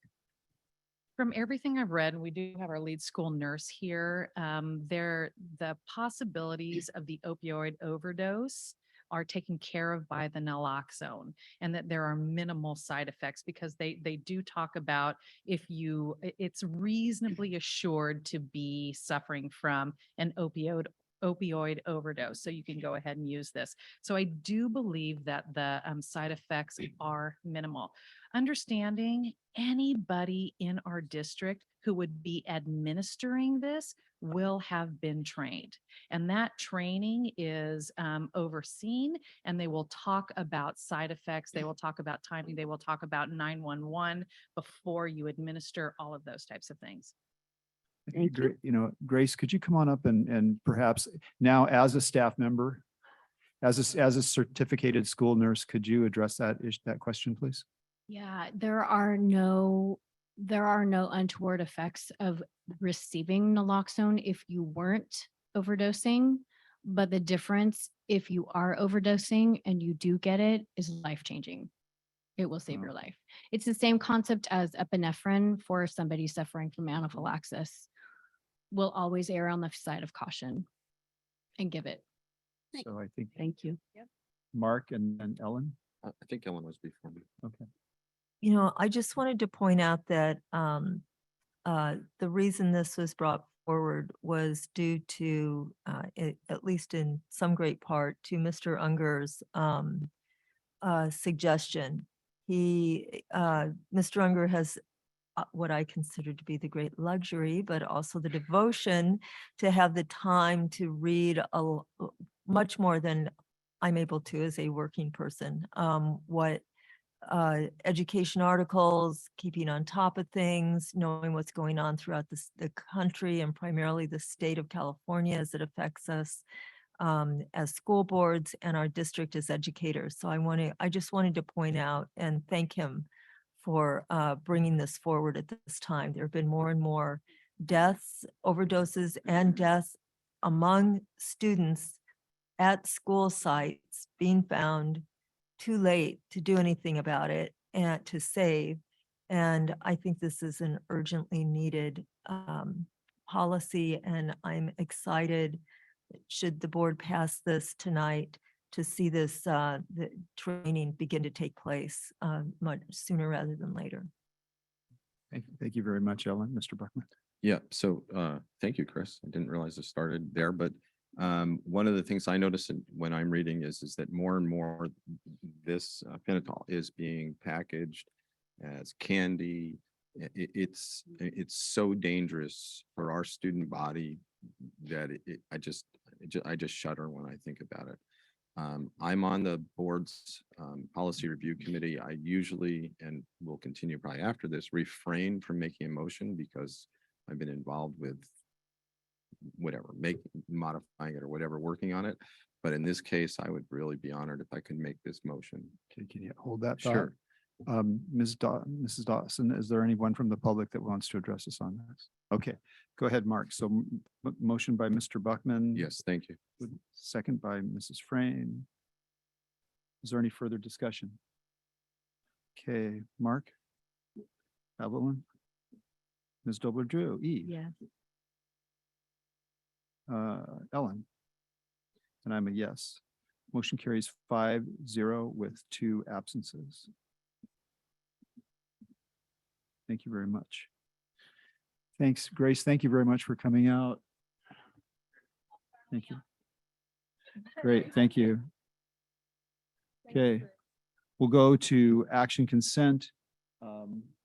And let me know if you want to pull anything. 11.01, acceptance of donations. 11.02, approval of furniture and equipment request. 11.03, approval of minutes, October 4th, 2022, and I'm going to abstain on that one. 11.04, approval of minutes, October 10th, 2022. Okay. I'm sorry, that was 11.04. 11.05, approval of minutes, October 12th, 2022. And 11.06, approval of new position, senior secretary, clerk, information services, learning and achievement. Okay, so we have 11.04 pulled. Please let me know who'd like first, if somebody would like to make a motion for 11.01 to 11.03 and 11.05 and 6. Okay, it's moved by Mrs. Sheffer. Someone like to second that? Oh, go ahead. Who's going to second it? Okay, Eve, thank you. Okay, let's see. Ellen? Yes. Eve? Mark? Evelyn? And I'm going to be a yes on that. 11.04, Mrs. Sheffer. Yes, I noticed in minutes that it states that the board approved the staff recommended action, and actually the board amended the staff recommended action, so I would just like to approve this. I would like to approve this, but changing the language to state that the board, a motion that we are approving this with in accordance with the board recommended action. Okay, so just to be clear, you're making a motion to amend the language, the original language of 11.04 to read that it was that we approved as amended as the board's decision on that matter. Mrs. Dawson, do you have that one? Very good. Okay. Okay, and we do need to go to the public on this. Is there anyone from the public to address us on this item? Seeing no one, I'll bring it back. We have a motion by Mrs. Sheffer. Would someone like to second that? Second by Evelyn. Any further discussion? Okay, Ellen? Yes. Evelyn? Mark? Yes. Eve? And I'm a yes, motion carries 5-0. Is there any advanced agenda? Okay, reports by board members. Eve, you want to begin? I had a wonderful student-led tour at CL Smith, and Mr. Black went on the tour also. He said this was like the maiden voyage for their student-led tours. So it was just a little test of being among short people again that are really smart. And it was very, very nice and lovely. And they took me, they just were great. I loved the garden there especially, but all those classrooms were very exciting classrooms, and they started to have more volunteers coming back now, and I just thought they were just adorable. Who's next? Mark? Never lost on the board report.